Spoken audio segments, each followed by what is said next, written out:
Ladies and gentlemen, welcome to episode 145 of the It's Obvious podcast. My name's Garrett Drake, and I'm joined across the table by Jacob Alka. Jacob, how are you today? I'm great. I'm well rested, I'm fed, and I have my coffee in hand. That's wonderful. You have a little drop of honey in there as well. I do, yeah. You supplied me with some honey cream. Honey creamer, correct, yes. And I have no cream today, but I do have it in a Kylo Ren mug, which isn't nearly as cool as it used to be following The Last Jedi. Actually, I take that back. Kylo Ren's still cool. Movie, not so much. Yeah, unfortunately. But you have the old Pip-Boy mug. I do, yeah. He's pointing right at me. He's giving me the thumbs up. The, what would you call this? The old double point. Yeah, like it's like, hey, yeah, this guy. Totally. Oh, totally. I don't know. You could have a bunch of explanations for this movie. Yeah, you can say anything and use the pointers. I feel like I've done this once or twice in my life, and I've hated myself immediately afterwards. So I'm not. I do this sometimes. I'll do the twitching though. Yeah, I've seen you do that to me a few times. Yeah. Perhaps when I'm walking in or out of somewhere. Mm-hmm. It's kind of like your hello or goodbye. Hey, dude. So I appreciate that. I'm very pleased to be in your presence today, Jacob. Yeah, it's been a while. Yeah, it's been 7 days, I believe. Maybe 6 days. I think we did the podcast Saturday last week. I can't remember. I think it was a Saturday.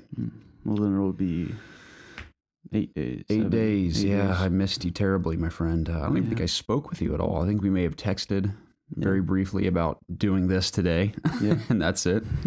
Sadly, Preston can't join us. He's in Virginia working like a big fat loser. And sadly, we didn't have Taco Bell either. We did not, and that was your choosing, Jacob. I was prepared. Any particular reason why? Because I have had a ton of fast food this weekend. Okay. So I didn't want to have any more. Yeah, it's probably my best interest to avoid it as well, because since I'm on the go to and from Atlanta 24/7, all I really eat is fast food these days. Now, I try to eat the cleanest thing I can find at fast food restaurants from time to time.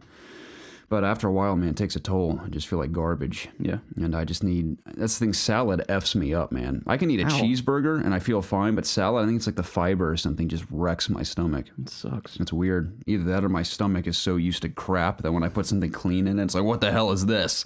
I don't know. This is basically water. Exactly. I just need to eat just a pound of celery for the next 3 weeks. Yeah. Celery, some nuts, maybe some fruit and vegetables.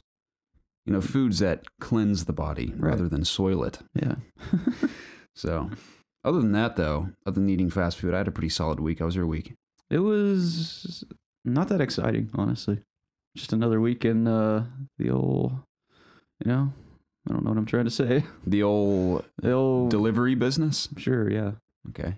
You went to the gym a few times, I assume. Yeah, every day. You went 5 days? Yes. Excellent. Good week at the gym. I imagine so. Yeah. Yeah, I've felt reinvigorated lately. I'd like to discipline myself to go to the gym every day. Arguably, there's a LA Fitness right next door to where I go to school, and there's obviously the one in Cumming. Yeah. And I figured if I was disciplined enough, I could go to the one in Cumming on my off days, and the days that I don't have school, I could go to the one right next to school. Because when I go to a gym, I'm much more motivated to actually put in a good workout. Yeah. But at home, I'm paying for it. Yeah, at home I'm not nearly as disciplined. I'll half-ass it and be like, all right, that's good enough. But when I'm at a gym, I feel like I put more effort in. So yeah. Plus, you're around other people. Exactly. Out. Yeah, so it makes you want to. It's a nice feeling. Put some effort into it. Mm-hmm. Especially if you got some good tunes to listen to. I'm all set. So I may or may not do that. We'll see. Probably not, considering my schedule coming up in the next 10 days. I'm rather mortified, but we'll see how it goes. Whether you do it or not, I still am very attracted to you. I appreciate that, Jacob. I'm glad you are. So, I don't think there's anything really to talk about from my week aside from just video games, honestly. Yeah, it's like I felt like something happened to me this week, but I just can't put my finger on what it was. Yeah, nothing happened for me. It's been a long week, honestly. I finished my... winter quarter at school. All right, so you're on your spring break, I guess you would call it? Yes, for 10 days. I work a handful of days in between those days, but other than that, I'm free. Very heavily involved with video games this week, reviewing over a period of time, I would say Sea of Thieves for COD Connected, because that's one of those. When does that come out? I believe it starts tomorrow in the U.S. Oh, wow. At a certain time tomorrow. Or today, I should say, if you're listening on Monday the 19th. Starts on a Monday? Yes. So I think that's like the early period, and I think the 20th is when it officially starts. Okay. So You getting Game Pass? no, it's on PC. I think it's one of those codes. Game Pass is part of PC. Yeah, it's one of those codes where it's like you can use it on Xbox or PC. Okay. So you just got the game. Yeah. So over a period of time, I'll be reviewing that for COG. I don't know how long it'll take me to review. I'm hoping to do it within a 2-week period because it isn't really, there's no embargo for it because it's one of those open-ended games, as you know. So it's kind of hard to review in that sense. And obviously they'll be updating it over time. So I guess you put a score on whatever's in the game right out the gate. Like you do every single thing in it. Obviously you can continue to rank up and become a pirate legend, but upon reaching that status, I guess that would be the quote unquote end of the game until they continue to update it over time. Right. So I guess then it earns a review score. So we'll see how that goes. So you're gonna have to play it a good bit. Oh yeah, I was gonna say if you're gonna play Sea of Thieves on either Xbox or PC, obviously we can cross-play. I will literally be on practically every waking moment starting tomorrow. If I'm not working, I will be on Sea of Thieves. Is what I'm trying to say. I'd like to see some of that game streamed this week from you. Maybe. I don't think I can stream it on It's Obvious Gaming, though, because I'm doing it for COG, so I'd have to stream it on COG. Wow. But, which isn't a bad idea, because I got to make videos in addition to that anyway. So, if you guys are going to play Sea of Thieves, I would love to have a crew, because you can count me in. If you're even on with your other buddies that aren't even in the It's Obvious community, and you need a 4th member, or a 3rd member for that matter, go ahead and invite me, because I do not want to have to play by myself. Granted, I can join random people, but, I've been in random crews through 2 different betas now, and they just never last more than like half an hour. So I need a consistent crew to become a pirate legend. That'd be great. And hopefully Far Cry 5 shows up soon after that. Looking forward to that one. So I will be super busy with games this week. Excellent. Hopefully I might be able to crank out some stuff for It's Obvious as well. If anything, I'll stream one night, like a random game like Vermintide 2 or Hunt again. It's looking like I'll be able to stream tonight that this goes live, unless you wanted to, or Thursday as well. I will be slammed tonight with editing this podcast and... No, I mean Monday night when this is live. Oh, Monday night. Okay, you're thinking in that. Yeah, I'm thinking in okay. Yeah, in that case... I mean, you could do maybe Tuesday. I mean, I don't know what your I'll be schedule's working like. Tuesday. Okay. So are you available Tuesday to stream? No. Okay, neither am I. Well, there's a good chance I'm not. Okay. But maybe. I'm definitely not. So you go ahead and stream tomorrow. I have to do some stuff tomorrow anyway. So or today. We're pretending it's Monday the 19th. That's what we're saying. But other than that, nothing going on with me, Jacob. What games did you play this week? The same ones. I've been playing the same 3 games. Overwatch. I streamed. Did I stream once? Yeah, you streamed once, then I streamed once. Mm-hmm. But I streamed Overwatch, and I had an absolute blast. Like, I actually started doing my placements for this season. And I pretty much exclusively played Diva and off-tank. And I won 4, lost 2, played 6 of them. And there were at least 2 games where I just carried the whole game. Mm-hmm. I had like 30, 40 plus kills both games. Nice. I had like 4 gold medals. It's like I don't know what the rest of my team was doing, but I just carried those games, and it feels really good to play well in Overwatch. And it feels equally bad to have horrible matches in Overwatch. And I had one of those on stream, and I just wanted to throw something. I was so pissed. I'm sorry. My team wasn't communicating. Like, I was the only one calling out shit. Mm-hmm. So it just angered me to the end. To the end, yes. Yeah. I'm sorry to hear that, Jacob. But at least you had some good placements. Yeah. I mean, who knows where I'll place? It's probably similar to where I was last season. I'm gonna guess gold. I don't even remember. Yeah, gold. Gold's where I typically am. Okay. I'd love to, kind of see if I could get higher up in the platinum right after gold? Yeah. What's after platinum? Diamond. What's after that? Grandmaster. No, Masters, then Grandmaster. Oh wow. Yeah. That's pretty badass. Yeah. How often do you encounter Grandmasters? I guess you don't if you're gold. Never, yeah. You only play people that are your skill rank. I really do think I'd enjoy that. I keep saying this every week, but I really do think I'd fall in love with that game all over again if I played it. It's just, when you open the main menu and the music starts playing, it's all colorful and you see the characters and everything. It's so good. I like that game a lot. Yeah. I mean, it's probably the art style as to why I prefer that kind of game over Rainbow Six. Yeah, as minor of a thing that is, I think that's a major appeal of Fortnite as well. Like, if you just look at all the games that I love to play, like, wow, Overwatch. Like, I like that animated style of As got do I. cartoony look. It's just very it's very joyful. I feel joyful when I play that like game. Zelda. I'm full of even Jubilee. Xenoblade now that I'm playing. Right. All that kind of art style just compels me to want to play a game more. Interesting. So I guess you're not at all attracted to Hunt Showdown like I am. Not really, no. I played that this I would week. try it. I mean, I guess I don't have access because I have the alpha, which I'm sure is closed now. Yeah, definitely. The alpha was awful. It was so bad. I'm not really willing to spend $30 just watching. I've watched you stream the game, and I don't blame I'm sure you it looks at all. better when it's not being streamed. But my goodness, Yeah, I don't blame you at all for not wanting to pay $30 for it. I at this current state, I don't know if I would say it's worth $30. But I'm glad I've played it as much as I have. I haven't checked. I'm glad you're having fun with it. Yeah, I haven't checked in a while, but last I checked, I'd poured 65 hours into it. Jeez, Yeah. really? And I think I'm near the 80 range now. So clearly, I just totally love that game. Yeah, I mean, that's cool. I've played that game twice as much as I played Horizon Zero Dawn, which is saying a lot. That's insane. I mean, granted, Horizon Zero Dawn's a single player game, but I played it a lot this week. I won't go into too much detail because I know I go on tangents about Is this game. there just one every map week. in this game? One map, various different. Well, I shouldn't say various. There's a couple different modes you can play. Obviously, there's. I won't explain the whole game again. Sorry to interrupt you again, but how big is like the map compared? It's pretty to, big. Like PUBG or something. I wouldn't say it's a PUBG size. I'd say it's similar to the size of the Fortnite map. Okay. And Fortnite, I don't know. How big Fortnite's Fortnite map feels is. a bit smaller than the PUBG maps. Okay. But it also doesn't feel small by any means. But like for me to run from one end to the other, it would take me at least 10 minutes to get to the other side. Okay. So is it like is it smaller than Horizon's map? Horizon Zero Dawn? Yeah, I mean, again, this is a multiplayer game, so Right. it isn't like it's a big open world exploration game Right, or yeah, yeah. anything. This is the perfect explanation, and I realized this is why I like it so much. It is a survival horror. It's a multiplayer survival horror first-person shooter battle royale game. It's like three genres I love mashed into one, and it's just absolutely exhilarating, dude. I'll share a few fun moments I had getting kills this week. You got even more moments.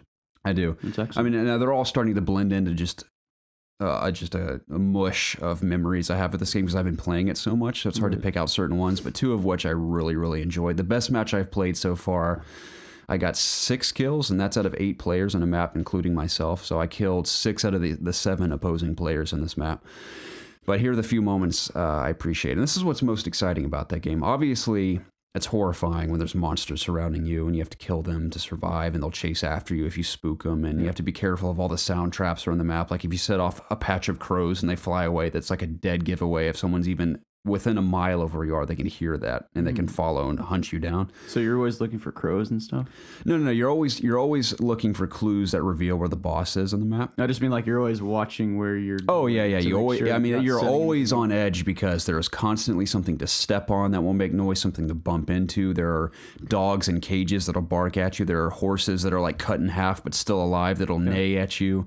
I mean, there's just a million things that can give away your position. So it's all about stealth and sneaking around and silently killing stuff. And, Very important question here. Can you feed the horses? You cannot, but you can stab them in the face to make them shut up. It's just as good. Yeah, exactly.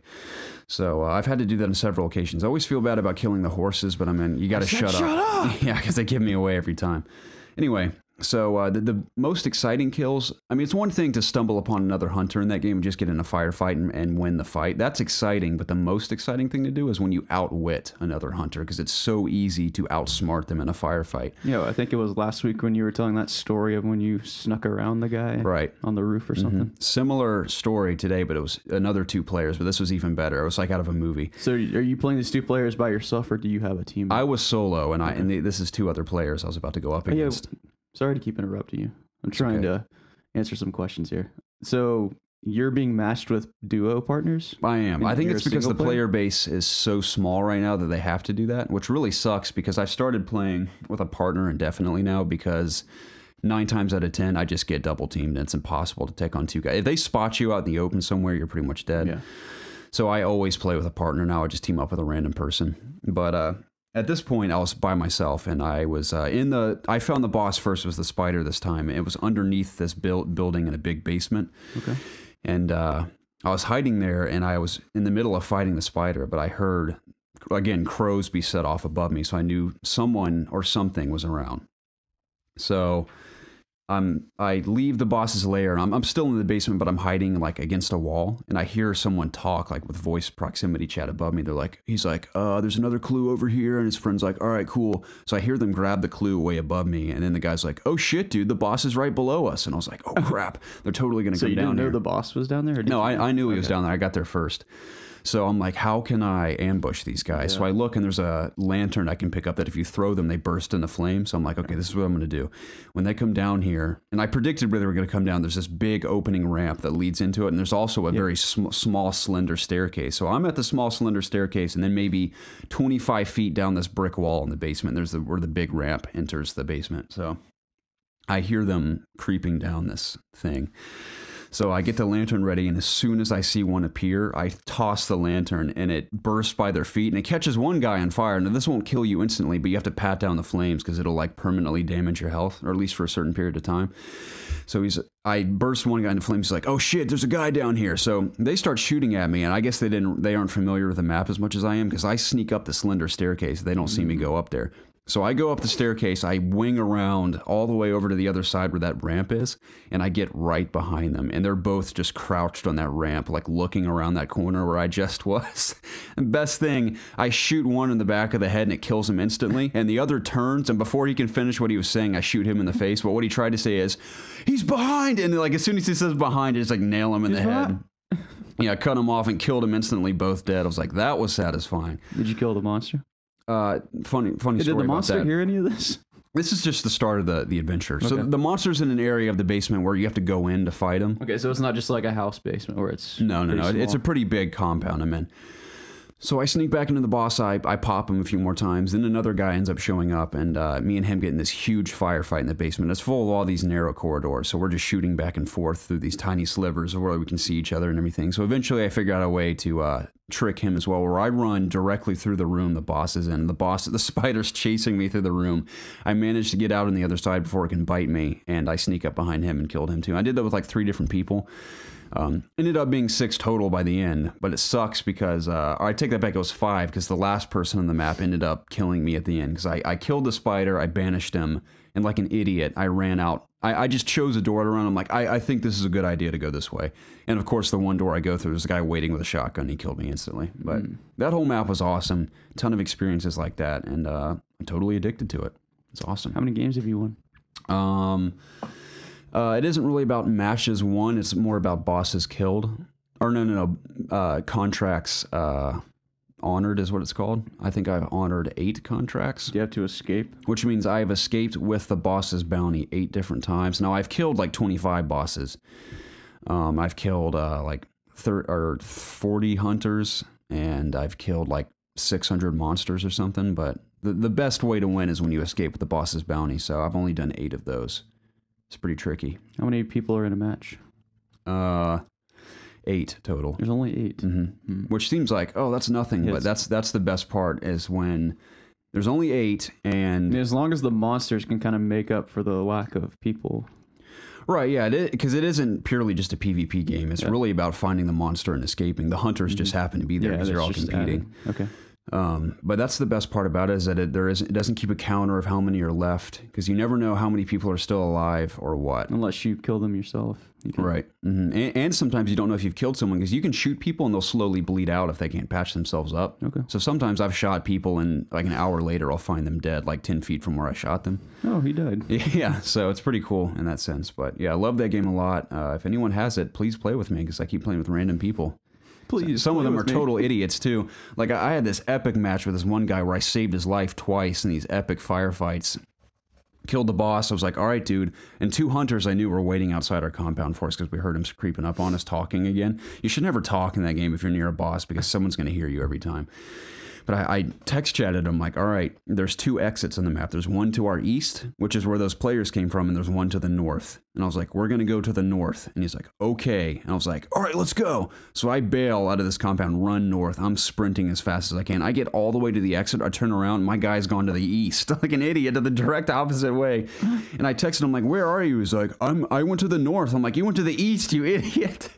He ended up dying which sucked for me because one guy snuck up on me because I was texting this guy. Because if you escape with him, you get double the experience. Okay. So I don't want to just escape without him. I should have escaped anyway because I waited too long and someone came up and shot me. What were you waiting for?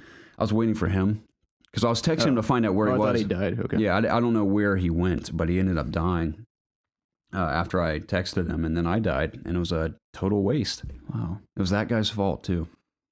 So there's nothing you could have done better.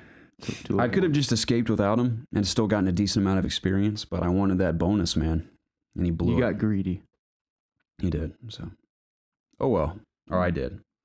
Well, going back to a little something that I played this week. I've pretty much gone through every world in Kingdom Hearts. Like, you have to go there once and you come back and do something else for a second time. Mm-hmm. You keep telling the audience about this. I have got to go to the bathroom real quick, Jacob. I'm sorry. Is it number one or number two? No, it's number one. I'll be right back. Just tell them about what you were telling me. So, take a little sip here. This is weird doing a podcast on my own. This must be very strange for the viewers watching. But in Kingdom Hearts, I went to the aerial world, which is the laughing stock of Kingdom Hearts 2, basically. And basically, if you haven't played Kingdom Hearts 2, it's basically you're doing like musical songs to complete the world. It's very strange, and it's by far the worst part of the game, with the exception of probably Traverse Town in the beginning when you're playing as Roxas. But basically, I just wanted to say that it's a really bad part of the game, and it was a struggle to get through it, but I did it anyway. And I'm also still playing Xenoblade Chronicles 2. Like I said earlier, I'm about 50 hours through the game, and I am loving every second of it. The worlds are a little bland, but, I can kind of look past that. I've been in here talking to myself, Garrett. Remind me what you're talking about again? Oh, I was talking about Kingdom Hearts 2, but okay, moved on to Xenoblade now. How you liking it? It's still good. It's taking up a lot of my time. It's it's hard to kind of gauge how far through the game that I am. I've made significant story progress. I've gone to like 5 different Titans, which are the worlds basically. So I imagine I'm getting pretty close. There's like this war stirring up, and I imagine it'll kind of culminate the game. So sounds pretty cool. Yeah, but I was saying the art style is, it's on the Switch. So the frames are kind of choppy sometimes, especially when you play in handheld mode. Yeah. I don't recommend playing in handheld mode. Like, even just putting it on my TV, it looks miles better. And I don't even think it runs at 1080p. I think it's like it might be close to 720 just all the time.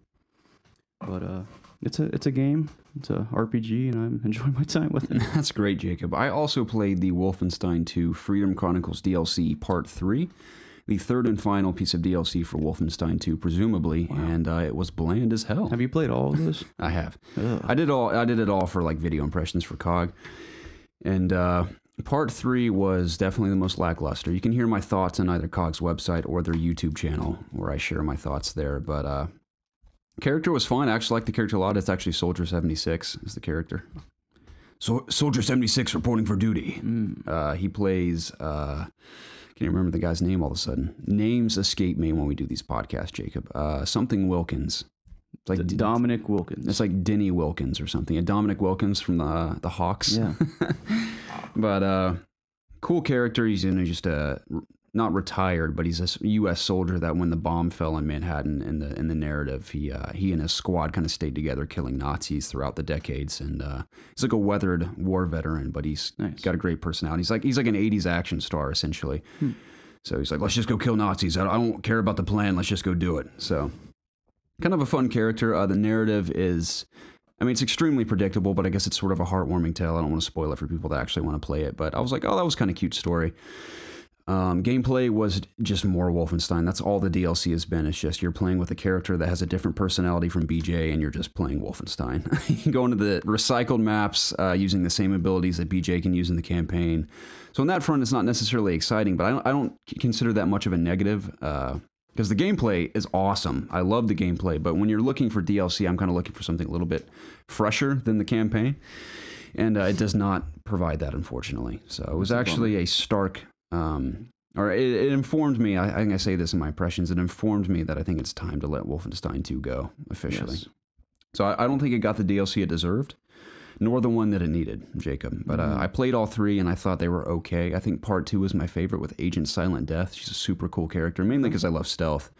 And I like her backstory a lot too. I'd like to see all 3 of them in some fashion return in the 3rd game. I think even if it's just a cameo, I think that'd be kind of cool to have. Yeah, I know it's a kind of off topic, but not really. You and Preston have not played Hitman, right? Preston's played 1 or 2 of them. Yeah, I'm surprised like neither one of you have finished the game. Do you mean like the new Hitman? Yeah, the new like Hitman, the episodic Hitman. Yeah. I have not dabbled in it aside from video. I was listening to someone talk about it on another podcast, and like it sounds like the perfect game for you guys. No, I'm sure I would thoroughly enjoy it if I got into it. Yeah. Definitely. I think right time, right place. I'll eventually play that for sure. I have a whole lot of content at my disposal too at this point. Yeah, I think it was the Game Informer podcast. It's become one of my favorite podcasts now, basically because of the personalities and you know they do the Game Informer magazine, so they're always talking about like cool cover stories they do and stuff. Nice. But did you get the Red Dead cover? No, I got the WoW cover. There's 2 different ones? There's 4 different covers. Oh, interesting. For their 300th edition. Now, are all the same stories in each one, just with different covers? Yeah, it's just there were 4 covers. Okay. There was a Red Dead, a WoW. It worked out for you then. Yeah, I was really happy I got that one. There's a space. Oh, it's Super Metroid. There's a cover. Cool. Then there's something fantasy. Gosh. I want to say it's like, I don't know. Maybe like... Is it the Final Fantasy? No. I actually need to look this up because it's going to bother me. Well, you look that up, Jacob, and I'll talk about one other thing I did this week. Okay. I did the video version of the review for Attack on Titan 2, reviewed by Miss Erin Castillo of COD Connected. So that was kind of fun. Just a little video project I had to do for Attack on Titan 2. The game looks cool. I never played the first one. Preston said he kind of... from what I remember, he kind of liked the first one. And I hear a lot... There was a lot of arguments going on in the comments of that video. Apparently, people are up in arms trying to defend this game they haven't even played yet. But I don't really know anything about it aside from just the characters and the gameplay and whatnot. But it looks pretty cool. So video game wise, I believe that's the only other thing I did this week. I don't think I played anything else. So. All right. So the other cover was a Minecraft cover. Here, I'll show you them all. It's cool. They have like on their website, they have... Hold on, they gotta load. They have like a cover gallery where you can look through all their covers. Dude, like all of them from all time? Yeah. Yeah, they have some awesome covers, man. Now, can you download these and keep them as like a wallpaper if you wanted to? Something tells me you can. Maybe. Here's the WoW one. Yeah, that is so awesome. No, you can't swipe. I wonder who does their covers. I wonder if it's the same person or they like... I think it's just different artists. Yeah, have different people do it. I know for these covers, they hired someone, like the 300th issue. This is so random, but speaking of posters and whatnot and covers... Holy shit, look at that one. That's badass. I know, I wish I got that one. That's very cool. You hear about the Han Solo poster fiasco? The artist who did like a Sony music... Those poster designs for the Han Solo movie, which I think look awesome. I think those posters are really cool. Were apparently plagiarized. Apparently, really? An artist in France did some kind of Sony music marketing campaign, and those were his designs. And they did like a side by side comparison. I mean, it is blatantly a ripoff, and he wants like credit and payment for it and whatnot, which I don't blame him. You think he'll get it? Maybe. I mean, it's a blatant ripoff. Is he gonna take him to court? Maybe. I mean, it's Disney. I mean, they might just sweep it under the rug. Like, here's $50,000 F off. I don't know. Alone. Yeah. Those posters are really cool for the Han Solo movie, though. I really hope that movie delivers. We'll see. Got some movie stuff to talk about in the latter half of this podcast regarding Tomb Raider and Avengers Infinity War. Is Black Panther going to be on DVD, Blu-ray by the time Avengers comes out? Definitely not.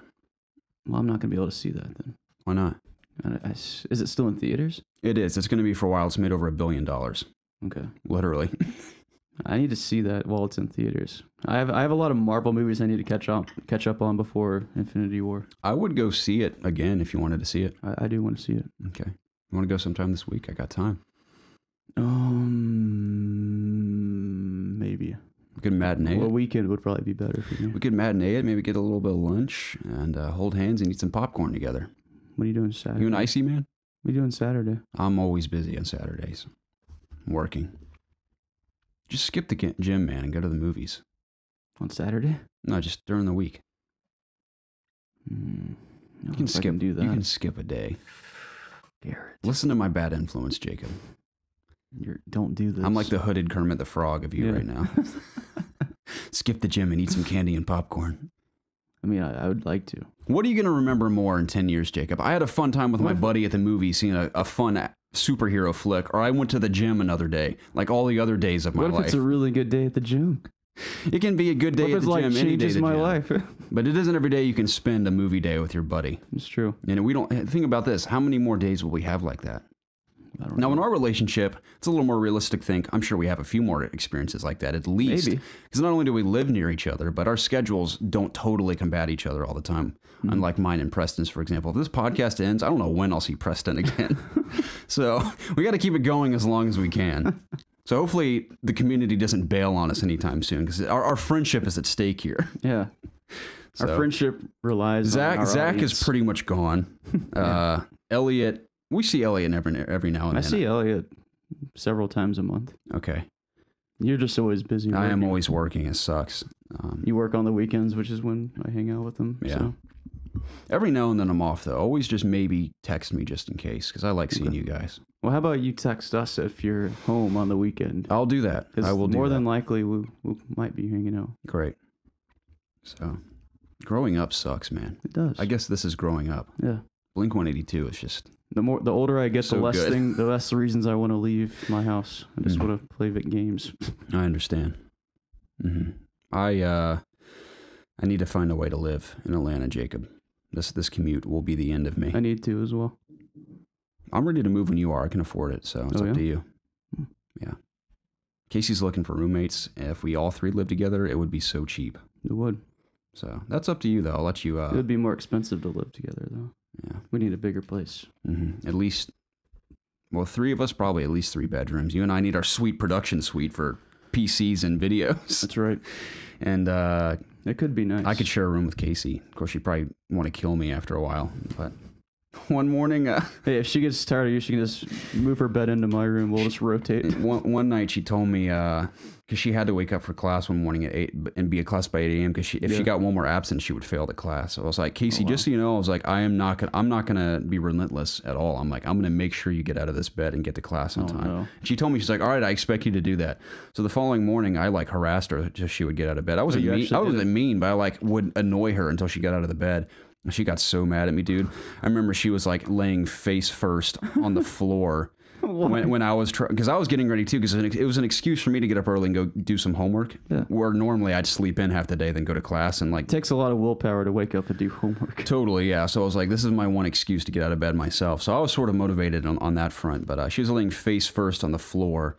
It's like, Casey, come on, like you're already going to be, you're able to be 15 minutes late to your class, and then it's still counted as like you made it. But if you're any later than that, you fail. So I was like, Casey, I'm like, you're already going to be 5 minutes late. You need to get up and go now. She was like, this is why I don't want to live with you anymore. She like screamed that across the hall. I was like, you're out of your mind. I was like, get off the floor. It was funny. So it may be a bad idea living together. I don't know. Maybe. But, you want to just jump into this video game news, Jacob? This is a video game podcast, after all. Do you have an intro for us? Sort of. I always botch it, but I'll do my best. Okay. Ladies and gentlemen, this is the It's Obvious podcast, where my best friends and I gather every single week to discuss video games. Now, if you're listening to this podcast anywhere on the internet aside from YouTube, know that our home base is on youtube.com/itsobviousgaming, where in addition to the video version of this podcast, you can find Let's Plays, unboxings, occasional reviews, but mostly Let's Plays. Nowadays, it's mostly just podcast. Yeah. But every now and then we'll crank out a fun Let's Play, and we do stream every week on twitch.tv/itsobviousgaming. Now, our streaming schedule is awful. I mean, it's maybe once a week at this point. And I think it's been consistently twice a week.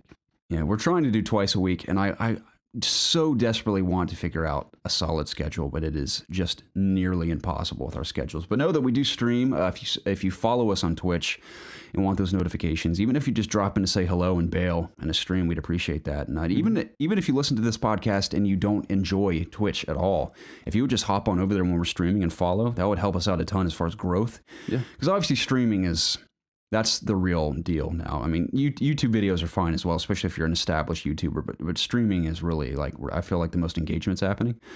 So we'd love to build up an audience there as well. So we'd appreciate your support there. What else am I missing here?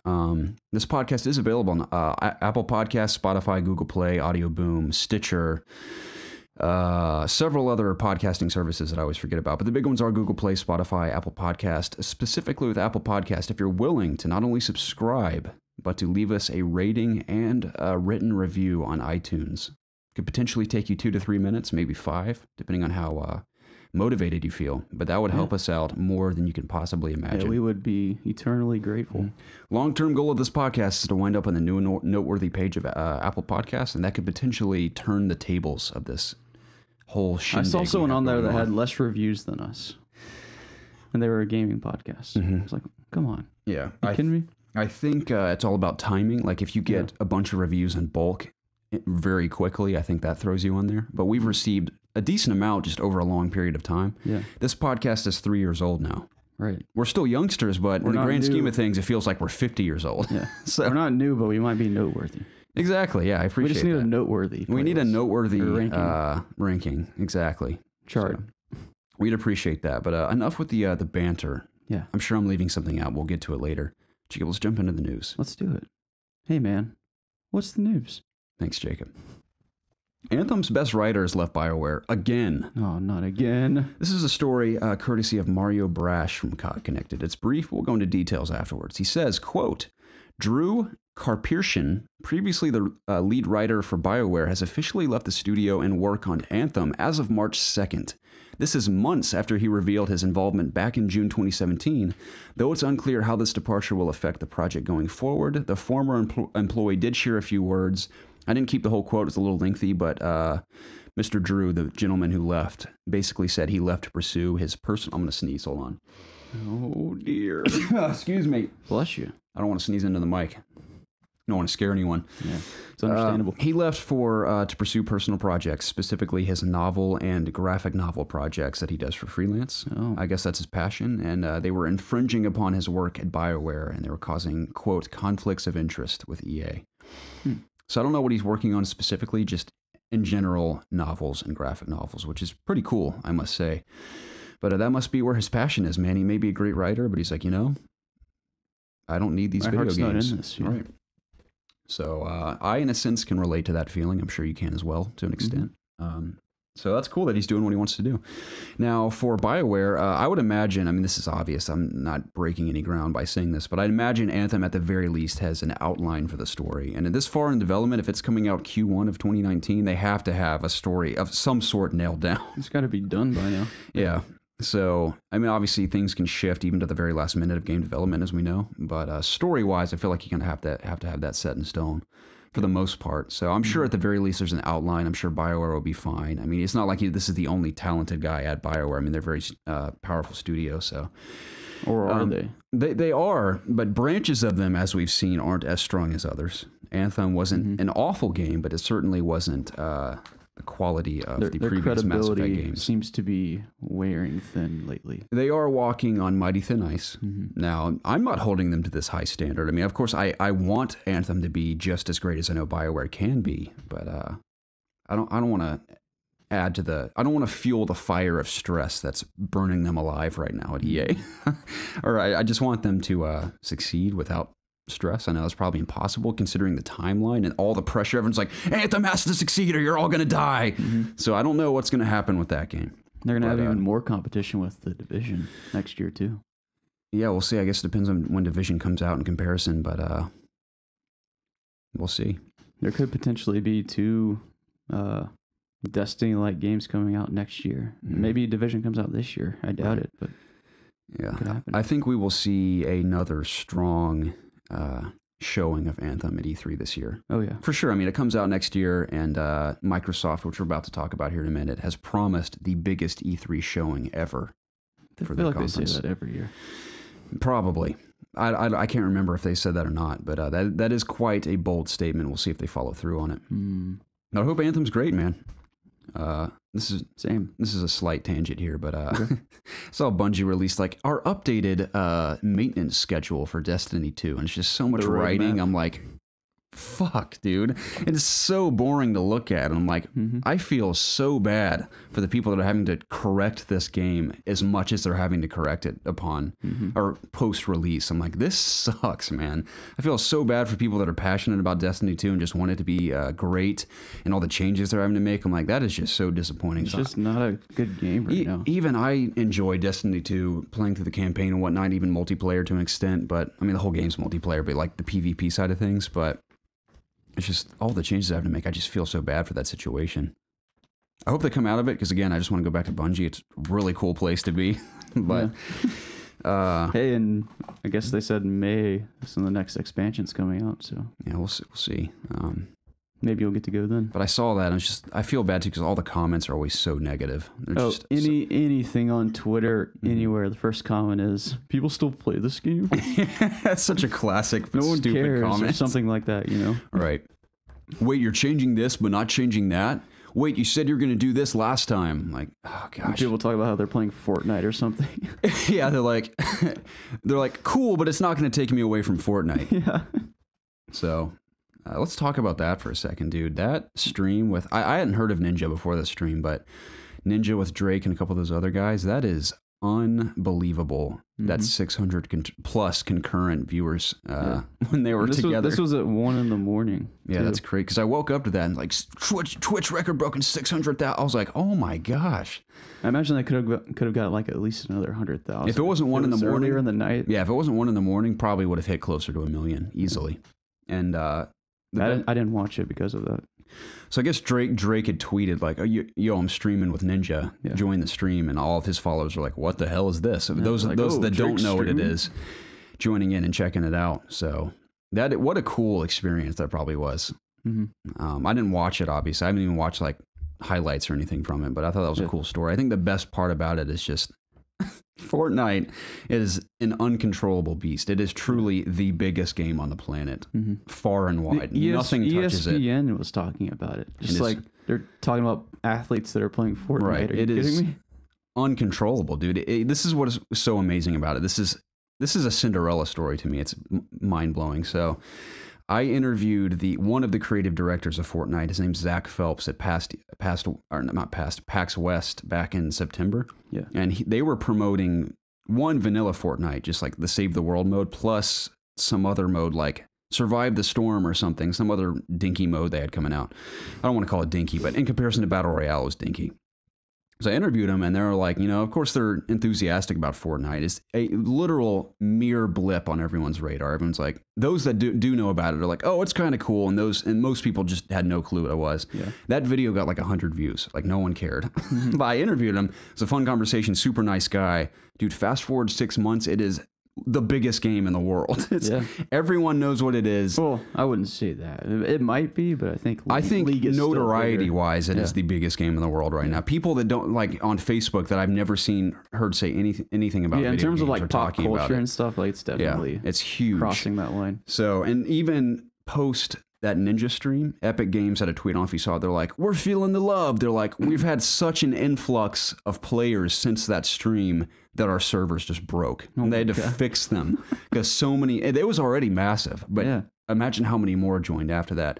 Drake's followers, these other athletes' followers that have never heard of it. They're like, this free video game that my, this musical artist or athlete I enjoy watching or listening to is playing. I'm going to try it as well.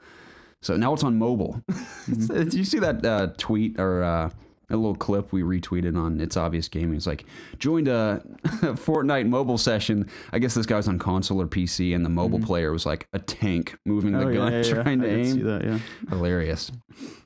So I just thought that's a true Cinderella story, how Epic Games, I mean, they're already a pretty decent studio. I mean, formerly with Unreal Tournament, and then Gears, and Cliffy B left, and I guess and then they did Paragon, and now Fortnite.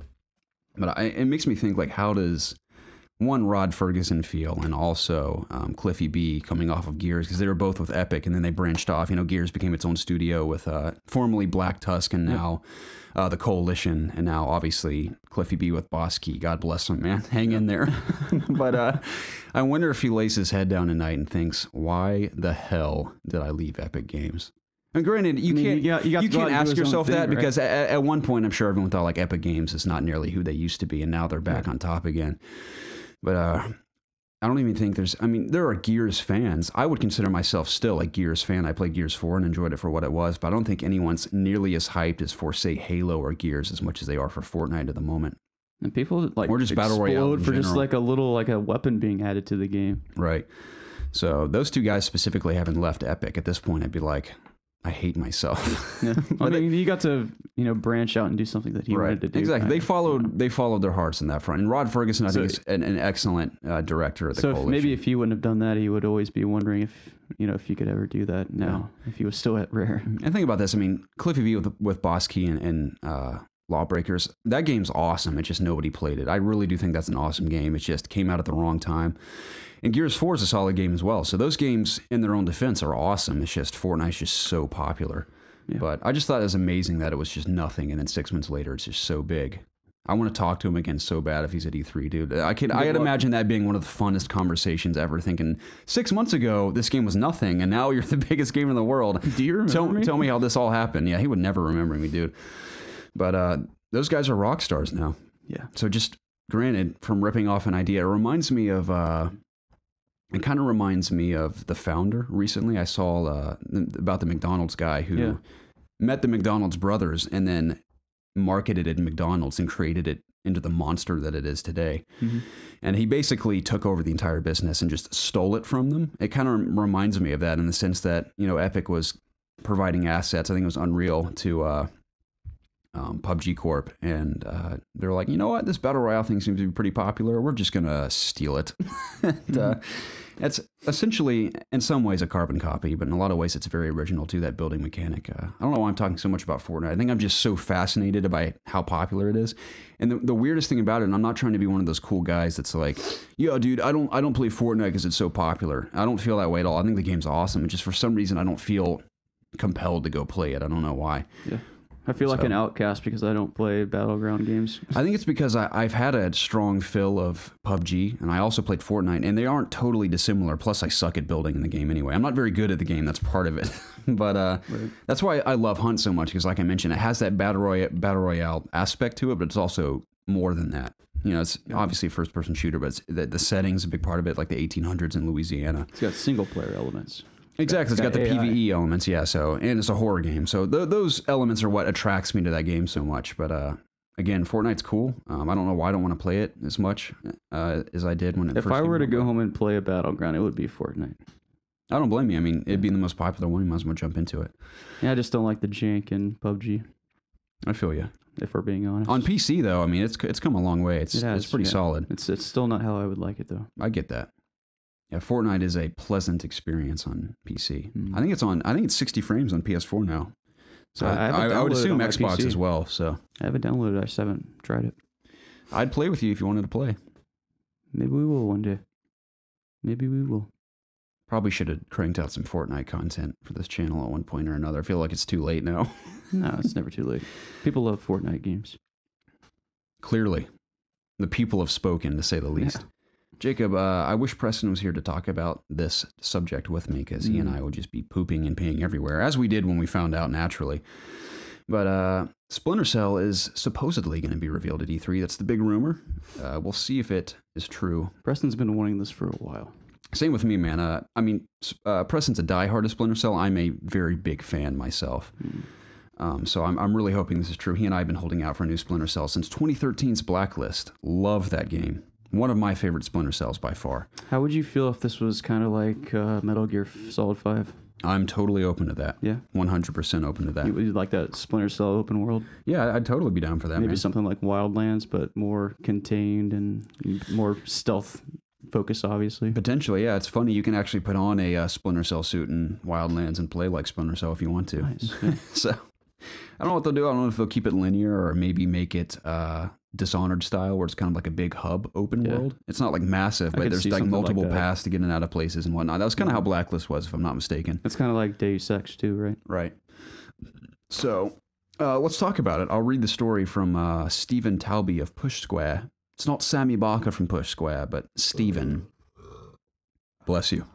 Stephen says, quote, Tech and Games blog The Nerd Mag has spotted a listing on Amazon Canada for an unannounced Splinter Cell game. Merely a placeholder page for the time being. The page is almost empty, but that hasn't stopped people from speculating about a potential E3 2018 reveal. The page appears to be an official Ubisoft listing, lending it a degree of credence, but that's not the only detail people have been drawn to. The talk of an E3 announcement comes from an item model number that's only visible when you view the page via a mobile browser. It reads, quote, E3 Tom Clancy's Splinter Cell 2018_PC. That sounds very legit to me, if you ask me. Wow. Continuing on, he says we've not seen the Splinter Cell series since its 2013 Splinter Cell Blacklist, so it's about time for a franchise to make a comeback. For the franchise to make a comeback. I totally agree, Stephen. I hope it's true. I think it is true, for sure. All these leaks that are happening, they all sound very realistic to me. Mm-hmm. So I'm pumped for that. Hold on, I need to look at this really quick. Taking a peek at something? Okay, you have it. I was looking for Tomb Raider. Oh yeah, we're going to talk Tomb Raider for sure. Gotcha. Speaking of E3, Jacob, as we mentioned, Xbox is planning their biggest E3 showing ever. Wow, bold claim. Bold claim indeed. This comes from Chris Pereira of GameSpot. He says, Microsoft has officially confirmed its plans for E3 2018. Rather than have its usual presence inside the Los Angeles Convention Center, where E3 takes place, Microsoft is moving the bulk of its efforts across the street to a nearby Microsoft Theater in LA Live. The company says this will make for the company's biggest E3 showing ever. Wow. First up at the Microsoft Theater will be Microsoft's E3 press conference, which is scheduled to take place on Sunday, June 10th at 1 p.m. And they go on to say later, this is not Chris's writing, but I added in there, they go on to say that they will host more patrons in this theater than ever before, and they will have a somewhat of a presence on the LA Convention Center show floor with their mixer, the live mixer thing they do. Yeah. So I guess their hands-on gameplay demos and whatnot will actually be in the Microsoft Theater across the street, which kind of sucks, man. I loved, same thing with PAX and E3, the show floor is just magnificent to behold, especially when you see a massive Microsoft section and a massive Sony section. It's just a cool visual, but now they're going to be in two different buildings. Kind of Well, they're going to sucks. have massive mixer section. Yeah, I mean, I guess that's cool, but all like the real Microsoft stuff with like all the games and whatnot will be, I guess, in the LA Theater. We'll see if there's any reason Microsoft to Theater. go over to that theater then. There will be. I mean, we'll have to inevitably for certain things. But If they're saying it's, is their biggest E3 ever, then right. there will certainly be a reason. Man, to I go hope E3 has a long lifespan. I hope it lasts a lot longer because people I know they say There's this nothing every like year. it anywhere else. Yeah, I know they say it every year where they're like, E3, there's no point to have this big conference. Everyone can just do it. Like Nintendo Direct is fantastic. I mean, arguably everyone could do that. Yeah. And I'd be fine with that, but E3 is just so exciting. And I love like just how it feels like a worldwide massive event. Everyone's there. Even when you're watching it online, it just feels big. Yeah. It kind of feels like the Olympics of video games in a sense. Just like the whole world's watching. So I like that feeling, and I feel like that would disappear if everyone's like, we're just going to do directs like Nintendo from now on. Yeah. That's certainly trending towards that way, it seems It is. like. I mean, arguably it makes sense. Because I think about all the logistics that probably go into making E3 happen. I can't even begin to imagine. It's just cool that we kind of have like a celebration of announcements. It's a very There's fun like time movies to be don't alive. do that. There's Yeah. no book announcements like just one day. Video games are cool like that. And the hype is never any higher than it is at E3 with certain reveals. That's like as high as you can get on video game hype. And we saw There are a Preston few have things a that- literal conniption when SpiderMan was revealed. I feel like people that like video games, the epitome of hype is video game announcements. You say Epitome? Yeah. Okay. We have to talk about this, Jacob. Okay. I got in a huge argument with Zach about this word one time, and it's Okay. because I was saying epitome as well. It turns out it's epitome. That's how you say I've that. heard people say that. See, epitome is a word. Yeah. Well, what does it mean then? It means something else than epitome, I believe. Let's look this up. Yeah, because he and I, that's like the only heated argument I've ever been in with Zach, I think. It wasn't that heated. I'm probably exaggerating a bit, but I remember it being kind of tension-filled because I said epitome, and he's like, it's epitome, dude. And I thought epitome was spelled differently. But apparently epitome is a word, and so is epitome. Oh, they're spelled the same. Yeah, isn't that weird? So is epitome a summary of a written work? Is that what it An says? abstract? Well, there's two definitions here. The first one is a person or thing that is a perfect example of a particular quality or type. Yeah, that would be epitome. Okay. So, did you mean epitome or did you mean epitome? Epitome. Okay. I don't even remember what I was talking about now. Something about E3, I think. Something about the epitome of something at E3. God, I have no idea. E3 is the epitome of video game hype. Yeah. How about that? Yeah. That's one way That's of something putting we it. can agree on. Yeah. I'm so pumped for E3 this year, man. I really think it's going to be a big year. So Every year's a big year. I'm most excited for Sony, of course. Hashtag not fanboys, but I'm excited to see other things as well. Ironically enough, I'm excited to see some PC games, man. I hope there's a Nintendo Direct that blows my mind. That's what I hope for. We're certainly gonna, I imagine they'll do a Treehouse or whatever they do, Direct Live. Mm-hmm. Again, the Treehouse thing with During Nintendo E3. also feels so joyful. Mm-hmm. I feel like a little kid again when I watch that stuff. We're gonna. And everyone's so kind and loving on Yeah. their Treehouse events or like their little live streams. Yeah. I mean, granted, no one's like a douchebag on any other It's live streams PG. of other companies, but yeah, it feels very PG and kid friendly, and I like that. They always do all these little like, let's switch into this. Right, exactly. So it's very magical. I think Nintendo's the closest thing I feel to Disney in terms of video games. Like it feels like the Disney of video games. Yeah, it's like we're gonna hear more about Smash, which people are clamoring for. Yeah. It's got to be one of the most anticipated games this year, and we'll probably finally learn about Fire Emblem, maybe Metroid, maybe Pokemon, maybe. Maybe. We're going to have a big E3 predictions episode closer to E3, obviously. I mean, it's funny, this is mid-March and we're like already so hyped about E3. It's not that We've been far talking about away. E3 the last 3 weeks. Less than 3 months away. Right. So I just hope E3 doesn't turn into a situation where, I think I said this last week, where everyone just kind of leaks or reveals or teases what they're going to show at E3. It reminds me of... It's like we don't get reveals anymore. It's just like gameplay and stuff. Right. Which is... It's not bad. Yeah, I mean, I don't always mind knowing what we're going to see, but I like the surprises, and that's what annoys me about movie trailers this day, where there's two things that annoy me about movie trailers. There's always a teaser for the actual trailer, which is so ridiculous, and just playing into that hype culture, I guess you could say. And then there's also, just to get lazy people's attention, there's always like a super quick, funny or quick action scene, and then it cuts to like blah, blah, blah trailer, and then the trailer starts. And then you see that same clip later on, but it's supposed to like grab your attention. It's because people can't wait through this preview is approved for all audiences and like the logos, and then the trailer starts. It's ridiculous how lazy our generation has become. I think we've said enough about Xbox, Jacob. Let's talk about PlayStation. Yeah. Insomniac's SpiderMan was a decision that they made themselves. I thought this was a very interesting story. It's very brief, but this is I haven't heard this. very cool. Tyler McDonald of COD Connected brings us a story. He says...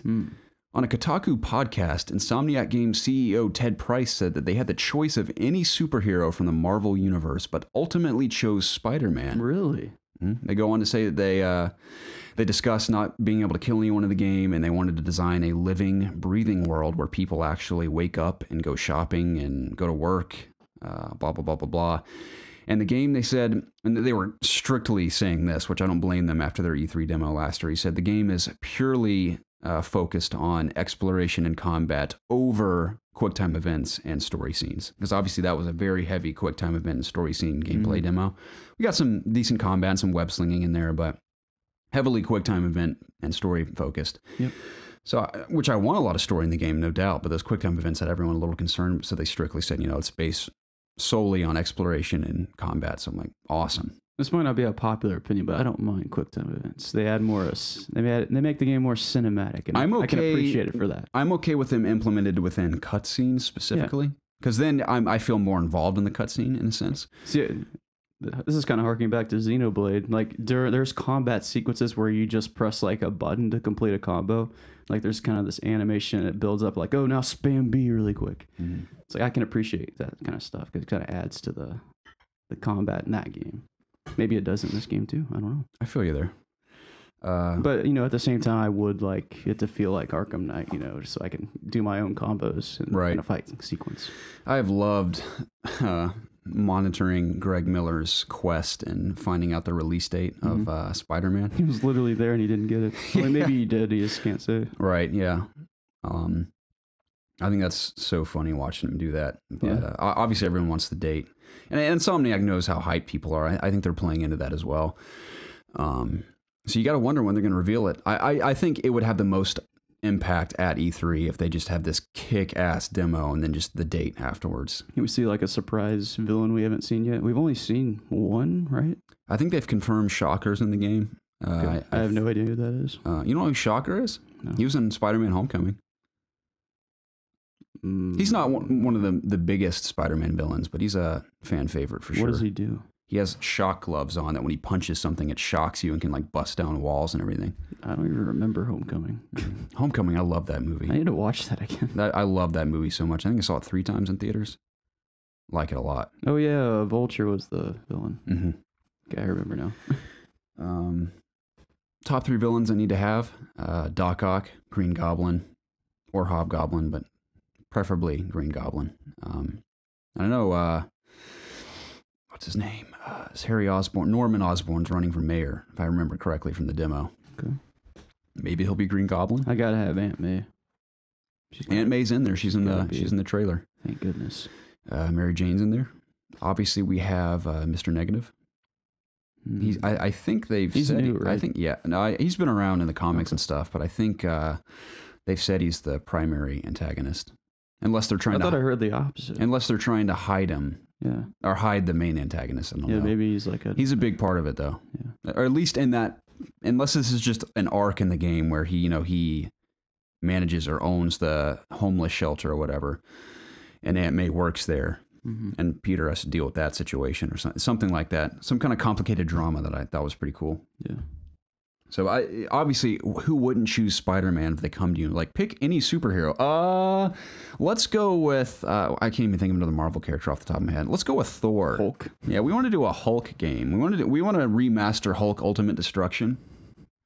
Yeah, Wolverine. You have to be Wolverine can be kind of cool. Someone's got to do a Wolverine game eventually. There has been a good Wolverine game. Did you ever play the X-Men Origins Wolverine game? That game was awesome. I've heard people say that though. That was the best movie game I've ever played. That transcended movie video games. Really? Incredibly brutally violent.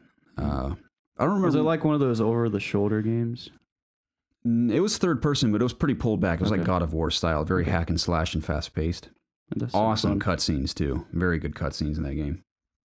That was a fun game. But I'd go for another Wolverine game. I also played X3's movie video game for Wolverine. It was just called X3 Wolverine. Had its own unique comic book art style to it. Mark Hamill voiced Wolverine. Really? I loved that game too as a kid. A lot of fun. Yeah, Wolverine can be done well, but who wouldn't choose Spider-Man? You have to be an idiot not to choose Spider-Man. Yeah. So, fun story. So excited for the game, as everyone knows. I'm sure a lot of you are out there as well. Is Spider-Man the most popular Marvel superhero? I would say by far. Okay. I mean, he's like probably the most recognizable superhero aside from Batman and Superman and Spider-Man. So it's like maybe now Iron Man, he's risen pretty high ever since the movies, I would say. But I don't know if he's on Spider-Man's level. Yeah, I don't think so. I mean, Spider-Man is essentially in the direct center of the Infinity War poster they released.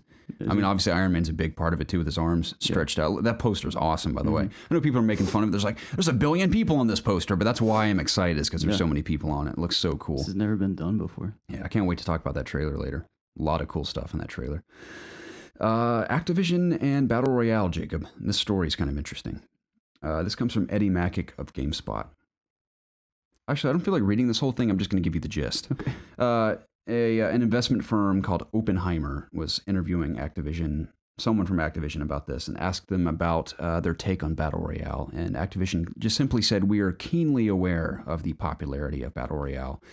And the investment firm, or the person writing the story, went on to say that Activision has always been a follower of trends, which I can't think of any off the top of my head, because I feel like they started I wouldn't say the trend, but they kind of solidified the mastery of first-person shooting with Call of Duty. So, granted, shooters came before Call of Duty. What's Activision's full company name? Activision Blizzard. Yeah, so people are speculating whether or not it's going to be implemented into Call of Duty first, or a Blizzard title, perhaps. I don't know about Blizzard. I think maybe in something like Heroes of the Storm. Maybe. I haven't played enough of that. That's a MOBA, right? It's a MOBA. Yeah, I don't know. I don't know enough about MOBAs to know if it would work. I don't know if it fits in any Blizzard game right now. Yeah, I mean, I think Call of Duty makes the most sense. It's a military shooter. Black Ops 4 seems like prime time for a battle royale. Call of Duty needs mode. that shake-up. It needs it desperately. I feel like we could do a whole main topic speculating on how it could work in Call of Duty. I mean, it is just simple as saying, oh, you spawn in a big Call of Duty map. It's like spawn with a it's an extra large map, and you start with a knife, and you can pick up weapons. Blah, blah. Or would they implement Call of Duty style where you can make your loadout and then just go in? It's like last man standing, but then again, it's just like search and destroy in that sense. Yeah. Except it would be every man for himself. So if I wanted anyone to do it, it would be Treyarch, because I enjoy their weapon. You know, that's how their game feels totally over the other two. Mm-hmm. I think it's a given. I think at this point with the popularity of Battle Royale, I don't think it would hurt any developer, specifically with multiplayer games and shooters, to try a Battle Royale mode. Yeah. I'd love one in Battlefield. I'd like to try one in Call of Duty. I just hope. You would imagine if Call of Duty did it, though, they would keep like their classic, you know, standard gameplay or multiplayer, but they would add then that again, on top man, of it. I'm at this point I'm so open to new experiences. That's why I've fallen in love so much with Hunt Showdown, because it's just so unique in that sense. It's just a blend of multiple genres that I thoroughly enjoy. Yeah, and it makes it feel like a very fresh, unique experience. So I want Call of Duty and or Battlefield, if either of them do this, which I'm assuming they will, I hope they put some sort of unique spin onto it. Imagine how big this would be. What if Treyarch, their zombie mode this time is like Hunt Showdown, where it's that kind of experience? That'd be pretty gnarly. Yeah, just did that with like big zombie bosses.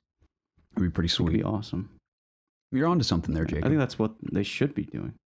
That's a good way to revitalize zombies. Yeah, what if they... I don't know from a marketing perspective if it would be more beneficial to be like, look at this additional mode into not only do we have our campaign, we have our traditional multiplayer, we have zombies, and we have Battle Royale, or where they just want to bundle in Battle Royale with zombies. Yeah. I like that idea, though. That could be pretty cool.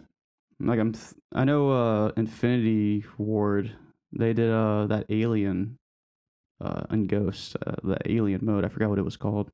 You know what I'm talking about? I never played that. But you've seen it, you've heard of it? I don't think so. I think was it called Extinction or something? Extinction. But it was basically their take on zombies, but it was aliens, and it took place on like a farm town. Oh. Yeah, I kind of remember that now, yeah. It wasn't fantastic, but... Man, aliens have always scared me to death. I think just Signs scarred me for life. Yeah. M. Night Shyamalan Signs rocked my world. Moving on. I don't like the aliens in Alien. Those things are terrifying. See, xenomorphs just look cool to me. I'm like, oh, that's a really cool alien. Like all the things it can do in the acid until they blood. open their mouth. See, they've never scared me. I just think they look cool. And their acid blood is super metal. I'm really into that. Yeah. But the aliens from Signs freaked me out because they were stealthy and they just stalk you and they just try to silently invade your home and kill you. And they're tall and slender. Anything tall and slender, I've told you, dude, freaks me out. What if someone like that visits our planet? What would you do? I would shit my pants, Jacob. Yeah. What if you just saw one? I would poop. I would actually poop. Like, I think it would frighten me so much that I would probably have a heart attack and die even at 24 years old. So, yeah, just nothing is more burned into my mind from childhood than that alien in that little birthday video clip from Signs where it walks from the little brush across the street in an alleyway. That is forever burned into my brain as one of the scariest things I've ever seen in my life. You always check your corners now? That I can't even describe to you how much that scared me as a child. I slept in my parents' room for 2 weeks after that. Oh, then I had a PTSD for a month after that. So God, shouldn't have shown me that as a child. No, definitely not. Oh well, that's why parents are like, I don't let my kid watch horror movies. It's funny. I met one of Zach's buddies who, oh yeah, you were there with us at Zach's wedding. They let their kids watch It and all these. Oh, and they're like, they love it. They're like 4 and 6, and watching It and all these, and then the Saw movies. It seems like they love them. Yeah, and they're like totally fine by it. His littlest daughter was like screaming like I don't know what she was screaming like, but.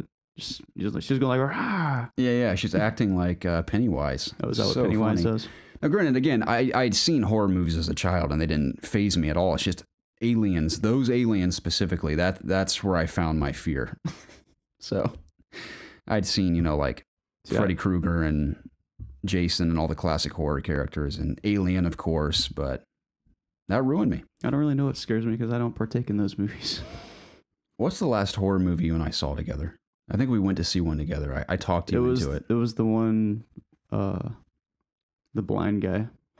Oh, Don't Breathe. Yeah. That was a great movie going experience. I didn't see the one where... Get Out. Yeah, I didn't see Get Out. Get Out is so good, man. Didn't that win awards? It won Best Original Screenplay. And it was the guy from... Key and Peele. Yeah, that wrote it. Yeah. What, did he direct it or did he write it? He wrote and directed it. Wow. He's a total rock star. Yeah, he's an Oscar winner now. Yeah. It's pretty crazy. I think they he tweeted started that. on that show and now he's an Oscar winner. Yeah. I kind of feel bad for the other guy. His buddy. He's just doing like commercials and stuff now. Yeah. So, I don't know. He's in the new Predator movie, though. Yeah, he is. He's in the new Predator movie coming out. Are they still doing their show together?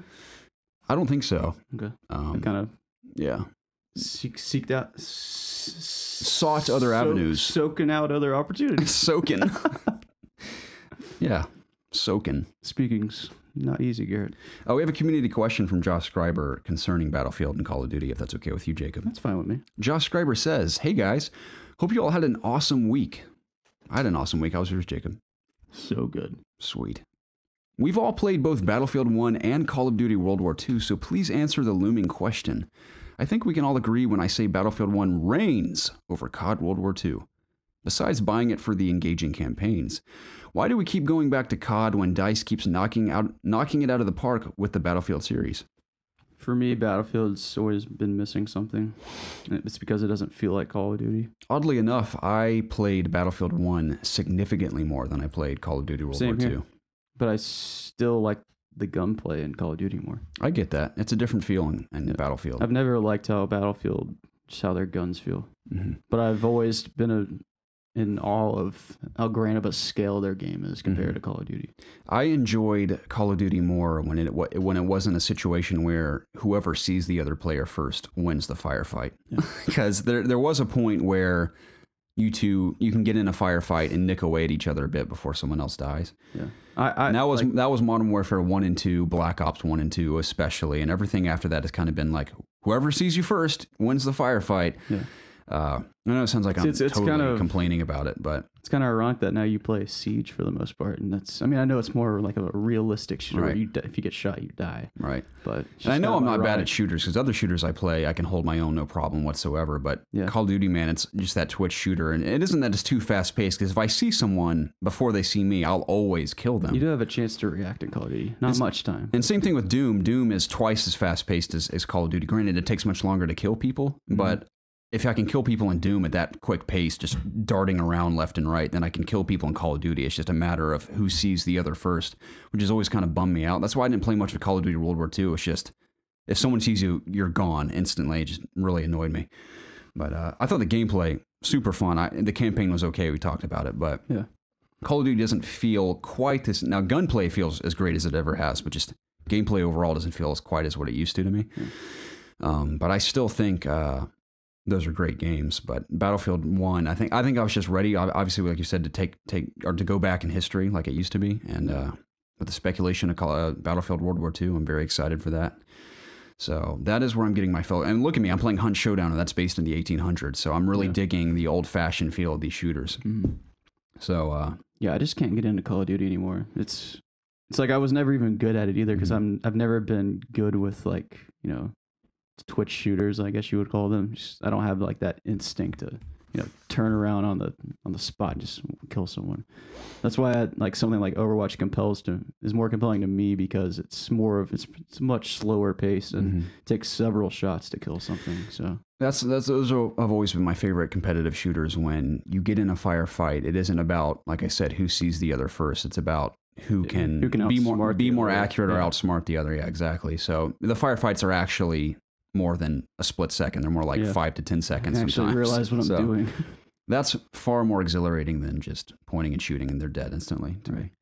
While we're on the topic of Call of Duty, Jacob, let's talk about the potential Call of Duty Modern Warfare 2 remaster leak. Let's do it. Which everyone saw this coming. It's also probably real.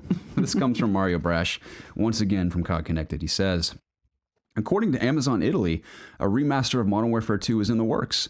A new listing of the game provided some details before it was taken down. Thanks to the internet, however, we have a screenshot. Take every image detail with a grain of salt, but according to that information provided, the next remaster will arrive on April 30th, 2018. which I don't know if that's true or not. That sounds very false to me. Yeah, I don't know about that. But it says, I suspect Activision will make an announcement soon, either confirming or denying this release date. Furthermore, the price is set at €20, a number that seems highly unlikely, but we'll see. I couldn't see this game just shadow dropping in April. I feel like we would have heard about it by now. What if they did this? They're announcing or revealing Black Ops 4 in May. I think it'd be cool if they're like, they reveal Black Ops 4 like, hey, next month around E3 time, Modern Warfare 2 Remastered comes out. It's some fun summer Call of Duty standalone. You can buy it. Yeah, that'd be cool. I think it'd be kind of fun. I think they'll have learned that they shouldn't package it in with the next Call of Duty because I think people just want to choose one or the other. And I think it makes sense to not release them together because then it will affect the sales of Black Ops 4. Release it. I think a summer release would be great. Yeah. Or even just April when he said. Yeah, I mean, I'd be very surprised if it was April. That'd be cool. Mm-hmm. I mean, I'm totally going to play it because I love Modern Warfare 2. ACR with a ACOG scope, man. F yeah. Sure. Stopping power. I didn't play. That's my loadout. MW2. Steady aim, stopping power, ACOG scope, ACR. That is like the deadliest weapon in Call of Duty history for me. Mm. That my best performance ever in Call of Duty, with the exception of Call of Duty 3, was in Modern Warfare 2. Consistently, I should say. Nice. 9 out of every 10 matches, I would have the most beautiful KD you've ever seen. Was that the best Call of Duty for you? Was that period? What Call of Duty were you best at? That was the best multiplayer wise. That was the best Call of Duty. That's what I mean. Like where were you? Best at playing Call? I performed well in multiple Call of Duties, but consistently I performed the best in Modern Warfare 2. Yeah, it's probably because you guys played it religiously. We did. Yeah, me, Zach, Preston's uncle, bunch of guys we went to high school with, just every single night playing that game. Mm-hmm. So was it still 6 players? 6v6? I can't remember. I think it was 6. I think. I'm not an expert on those details, but maybe it was 5. Great memories, and I'm going to play it some more. Granted, I was like, oh yeah, Modern Warfare 1's remastered. I can't wait to play this. I played like 5 matches. I was like, all right, on to the next thing. Yeah. So nostalgia can only hold me for so long. But that is cool. I'm going to buy it anyway just because nostalgia gets me every time. Mm. It's a serious drug problem I have. I'm addicted. Didn't Zach use like some kind of handguns, like machine pistols? Wasn't that his thing? I can't remember the name. Yeah, he used akimbo, the 2 machine pistols. I can't remember what they're called, with silencers and extended mags. It's ridiculous. Those things were deadly, so overpowered. Man. If you're at a medium or close range, you would wipe someone out completely. Yeah. See, I liked using the loadout. I can't remember what I think it's called Overkill or something. There's a perk you can put on where you can carry 2 primaries. I would carry that ACR and also I think it's called a SPOS shotgun. Ooh. That thing had a lot of range on it too, and I would carry both of those. Very deadly. Mm. So, man, great memories in Modern Warfare 2. Mm. Calling in a nuke? Classic. I was killing the Lich King while you guys were doing that. Yeah. Jacob, come over. We're playing Call of Duty and Halo tonight. Oh, sorry, guys. Got to watch a movie with my dad. Yep. Is that before you told us about World of Warcraft? Probably. That was our sophomore year of high school, I think. So did we know about you playing WoW? So. When did you reveal it? Was it junior year or senior year? I don't know. I think it was junior year when you revealed it. Not that matters, but living in secrecy can be a poison, Jacob. Mm-hmm. My love for you is out in the open. If I kept that bottled inside, I'd probably die. Oh, I'm glad you told me. From secret poisoning. Yep, it's deadly. You see the Geralt trailer? Geralt reveal trailer for Soul Calibur 6? I did. Cool trailer, man. Yeah. Kaer Morhen. Looks awesome. I love his line where he's like, going toe-to-toe with a Witcher, you must have a death wish. Mm-hmm. That got me pumped for Soul Calibur. If you're not reviewing this game, will you buy it? I think I might, depending on who else is in the game. Because I think what attracted me to each Soul Calibur I played was certain characters. I think Soul Calibur 3 had... I think Link was in multiple ones, but I think I remember Link predominantly in Soul Calibur 3. And that's why I wanted to play Soul Calibur 3. Soul Calibur 4, I think it was Star Wars characters. I think it was Yoda and Darth Vader. And that's why I bought that one. I never played 5. Or maybe it was 4 had Link and then 5 had Yoda and Darth Vader. I can't remember which ones those were. But this one, Geralt is cool, but I'm going to need at least 1 or 2 more characters to really want me to play the game. Because fighting games, I'll play like the story mode and be done. But I've had some fun times with Soul Calibur in the past. Soul Calibur 5! That's how the guy does it when you open the game. Mm. I actually do the voice. Yeah.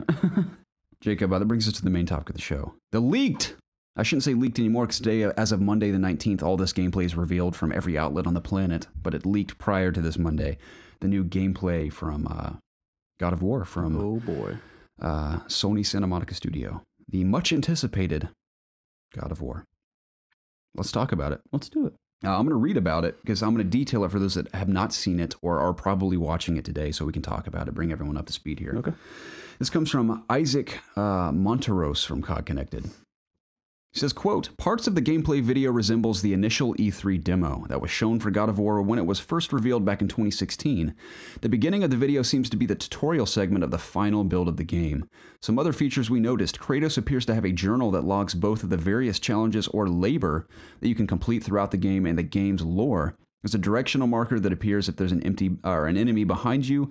Enemies, in parentheses, including bosses, now have health bars. Kratos can parry attacks, and his son Atreus has a cooldown meter for when he can shoot arrows. Kratos can also shop for new upgrades for his weapons and craft new armor for both himself and his son at Brock's shop. In Norse mythology, Brock was a dwarf and a skilled blacksmith that lived in Asgard, which was basically the realm of the Norse gods. Players can also upgrade Kratos' stats, which are strength, runic, defense, vitality, luck, and cooldown. It also appears that players can collect optional lore that is added to the journal that Kratos carries around. Previews and impressions out today. So, as of Monday the 19th. So let's talk about this gameplay, Jacob. I'm actually working on videos of this gameplay for COG that are coming out tomorrow. I'm excited. It's not my writing. It's another gentleman who I'm just green with jealous rage over, who got to go to the preview event. I was when I was seeing it pop on Twitter, all these influencers and media people going to the God of War event. Yeah. I've never been so jealous in my life. I wish I could have gone, but they all got to go and check out the game and essentially play with it, because all the gameplay that's being shown is all B-roll that Sony has provided. It isn't like personal gameplay people have played. Yeah. So they all got to play this on their own, which I wish I could have done. But let's talk about it, Jacob. One, obviously, graphically breathtaking. We all know that it looks phenomenal. Norse mythology, very cool. Atreus and Kratos' dynamic seems very heartwarming and endearing. And exciting, because I think it's cool that Kratos can essentially call out when he wants Atreus to shoot arrows to distract his enemies and or damage them. Really? The combat looks so badass. Don't get me wrong. I dabbled in God of War 2 at Blockbuster. I played the demo back in the day. The only full God of War you and I have both played is God of War 3, correct? Yeah. I didn't play Ascension. Loved God of War 3. I love the hack and slash crazy combat, but I think this new combat also looks so cool. And I think for longtime fans, I think this will be a fresh take, and I assume most of them are excited about it. I mean, you have 4 God of War games of crazy hack and slash game. I think it's time to revolutionize it. I love the brutality in this game. I love how it's still so brutal, but it's also so different. Yeah. That axe is so cool, man. We can throw I never thought I would fall in love with an axe. Yeah. I just think it's a dumb weapon. Like that along with a mace, I think are stupid weapons. Right. But this game makes an axe awesome. So even not even considering the upgrades you can make to it throughout the game. Like, imagine like if it makes like drastic changes and it's really badass by the time you finish the game. Yeah, because you can upgrade it over time, as we've seen. Like there's armor upgrades, so like you change your your armor, right? I assume that's more than just aesthetic. I'm sure there's I hope it's RPG elements added into that, like stats and whatnot and abilities, perhaps. I guess what I'm saying is I'm glad that there is an aesthetic to it, because I like that Kratos is actually going to be changing his appearance throughout the game. That's what always was a minor negative for me in the Arkham games, where Batman's upgrading his suit, but you don't notice any aesthetic changes. Just your health bar alters. I always appreciate when people get upgrades in video games. You can see it. Same thing with Horizon Zero Dawn, where when she upgrades her staff or her bows, you can see the aesthetic differences. So this seems very much now. It's not necessarily an open world per se, as we've seen. It's more of a linear structure, but there's bigger areas to explore. Obviously, you can. Is it kind of like Rise of the Tomb Raider? Maybe I think that's more of what it's probably going to be like with the RPG elements. Kind of similar to Rise of the Tomb Raider, where you can upgrade her bow, you can upgrade her appearance and her weapons and whatnot. It looks like you're doing the same for Kratos here, like you said, with his armor, with his axe, and his abilities. And there's runic abilities in there. Yeah. Different stats like luck and whatnot. More interested to find out about that. You can also upgrade Atreus' gear as well, which is cool. Come here, boy. That was a bad impression. Come here, boy. I can't do his voice. I can't get my voice that low, unfortunately. But it looks so cool, man. I love the combat when he can throw the axe and freeze someone and then run over and punch someone else and then have it fly back to him and attack someone. Yeah. So cool. He's using it. Stand behind, like if your axe is over here and there's an enemy between you and the axe, it'll go right through the enemy. Yeah, so awesome. Cool. And you can use it in the environment, as we've seen. He's throwing it at stuff to break barriers or to. I think one cool puzzle I saw is where he froze a gate open, and then they walked through the gate, and then he called it back to him, and it closed behind them. I think that why it's so cool is because it reminds me a lot of Thor's hammer. Like it's exactly like it's that. very similar to that. I didn't even think about that. I literally just thought of that. That's a good comparison. Yeah. Yeah, but I've always wanted like is there a game that's? I mean, it's like the boomerang effect, right? I haven't really played a game that has that kind of weapon in it. Yeah, there's been stuff like that in the past. You know, like in a Rage from what studio is that? I always forget. They're doing a game. I can think of the cover of the game right now. I told you names escape me on this podcast, but they had a little frisbee mechanic, really cool razor blade weapon in that game. I know Dark Sector, same developers of Warframe, I believe. Dark Sector. I could be wrong there, but Dark Sector had a little frisbee mechanic as well. id Software. Oh, okay, that's the one. Yeah, Doom. But yeah, his axe looks so badass.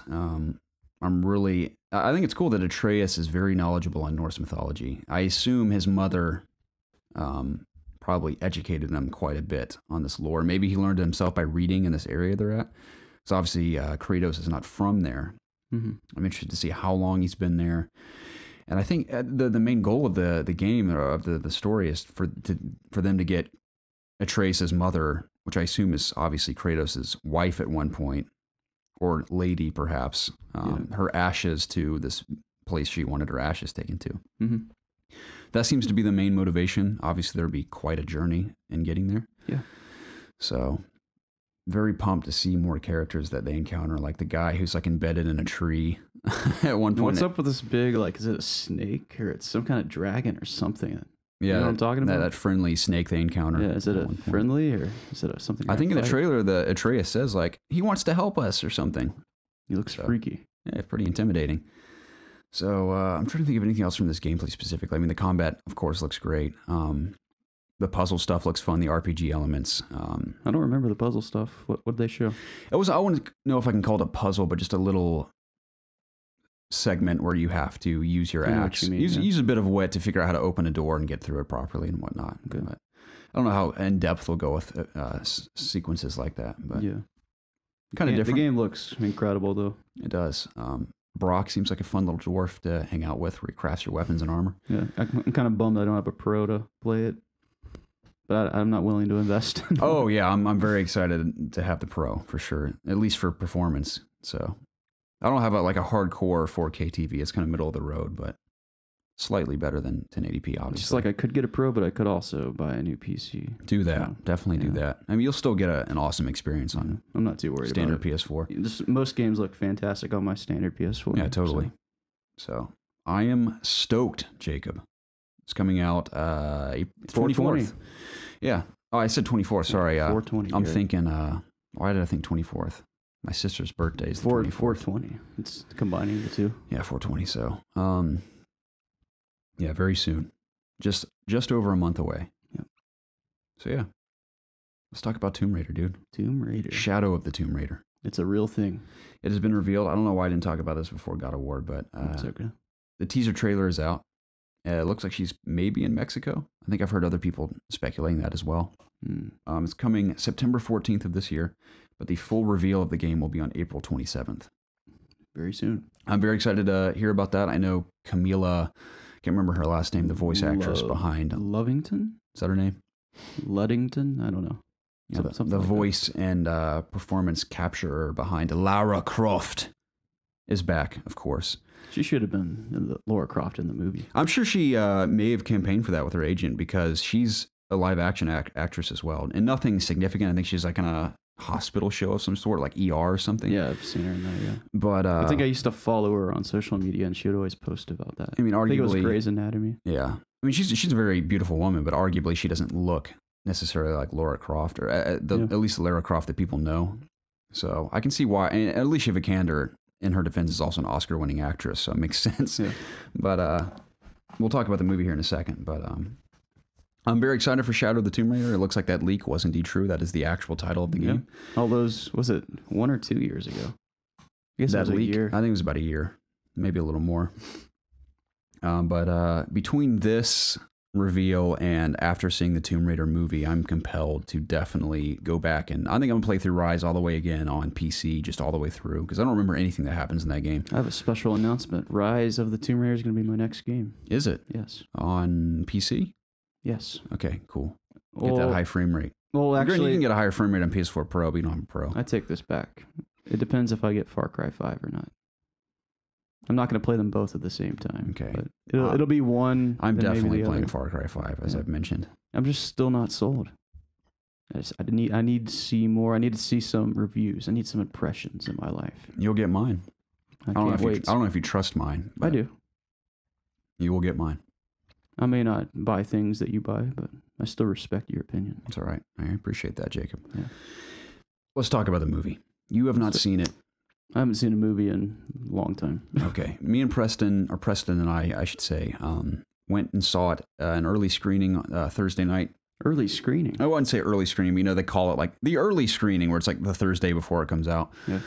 So things just come out Thursday night. Yeah, we went to the AMC near where he lives, and it was the most dead theater I've ever seen in my entire life. Not really the movie itself; it's just no one was in there on a Thursday night. It was completely empty. It was so empty that they stashed the popcorn they had popped hours previously in like a storage bin, and because I didn't want to pop anymore, I was like, "Is the popcorn any good out of that storage bin?" They're like, "Yeah, it's still good," and it was pretty good, but they weren't even really running concessions because no one was coming in there.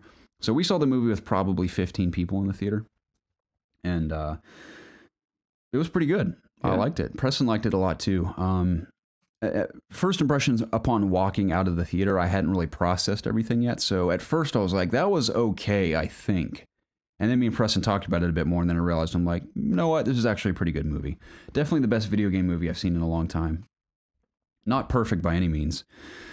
But overall pretty solid. Writing, I would say, is pretty good. It kind of just barely follows the game. It's definitely influenced by the game as far as set pieces are concerned. Laura, I don't know if it's Lara or Laura. I'm so used to calling her Laura. But Laura's appearance is obviously inspired by Crystal Dynamics' Tomb Raider reboot.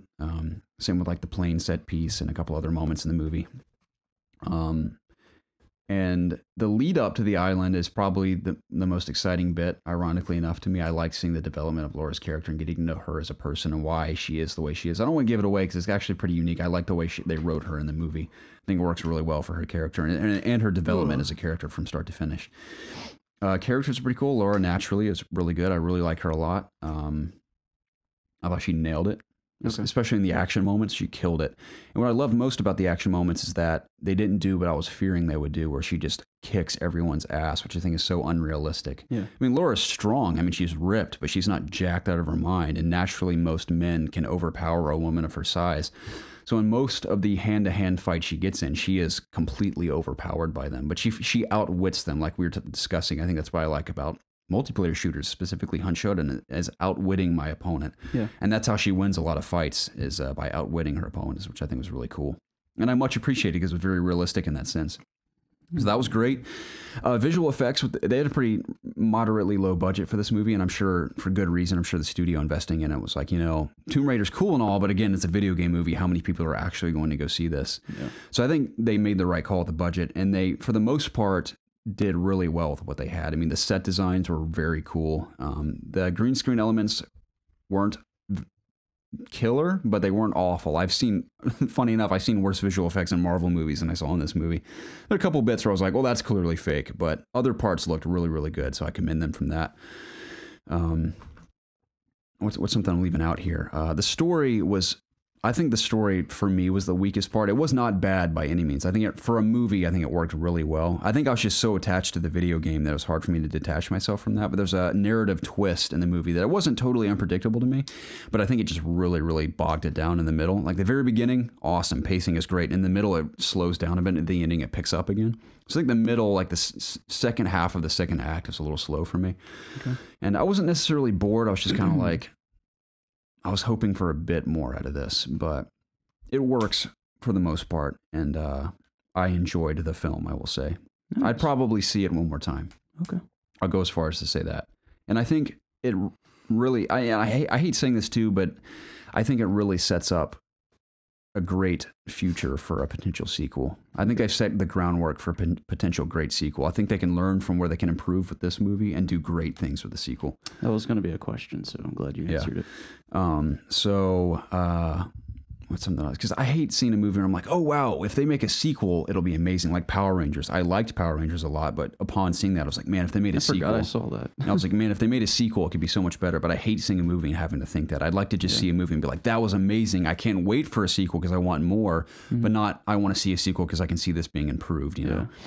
So they'll get it right next time. Yeah. Not that everything, again, with it in it was wrong by any means. I'm like, they've laid great groundwork and they can succeed exponentially. Now, there are a few plot holes in there that I don't want to spoil, but some of which I think can be explained to an extent, but others that it's like blatantly like, this is ridiculous.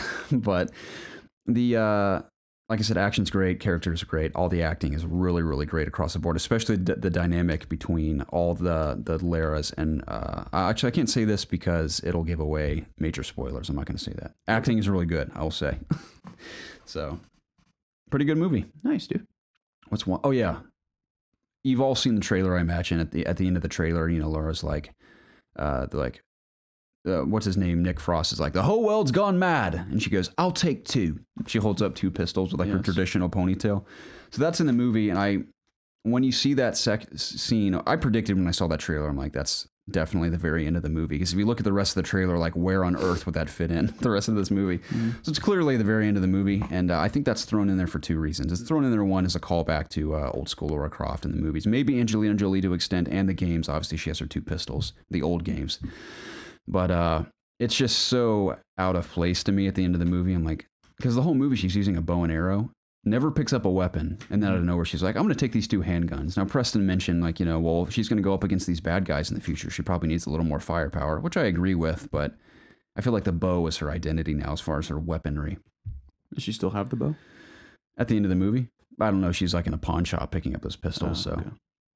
That was a little silly to me. Maybe she's just, you know, upping her arsenal, Garrett. It was a fun little bit, but in comparison to the rest of the movie, I'm like, this kind of feels out of place. But I got you. Overall, if I had to score it, and I only score things now because I do actual reviews, but if I had to score it, I'd probably give it like a,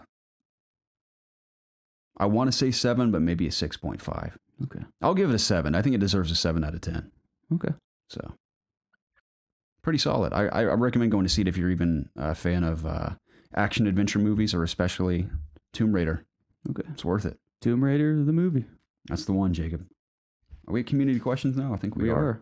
Oh, we got to talk about the Avengers trailer. Oh. Let's talk about this real quick. I want to hear... I've been talking so much, Jacob. Tell me your thoughts on this trailer.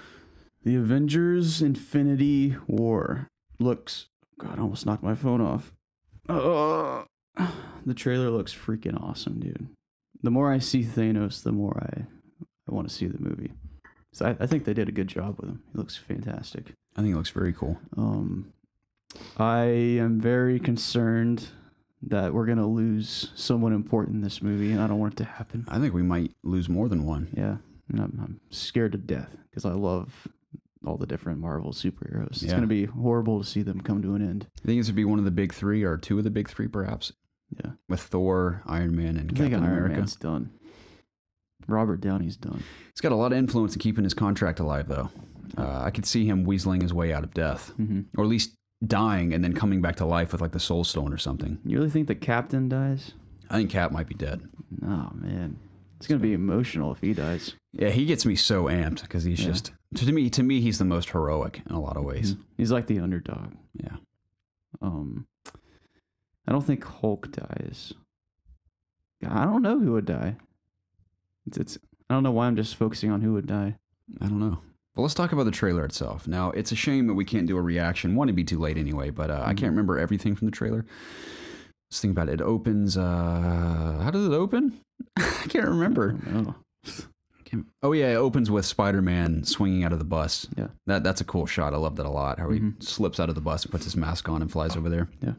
Shows Iron Man, like, we have the advantage. He's coming to us, and we have what he wants, and it does cuts of, Vision's head with the stone in it, and...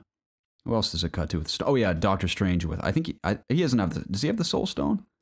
The green one. Which one is that? The Time Stone, isn't it? Yeah. I think it's the Time Stone. Yeah, he has the Time Stone. So... Vision's is orange. Yeah, Vision has the Mind Stone.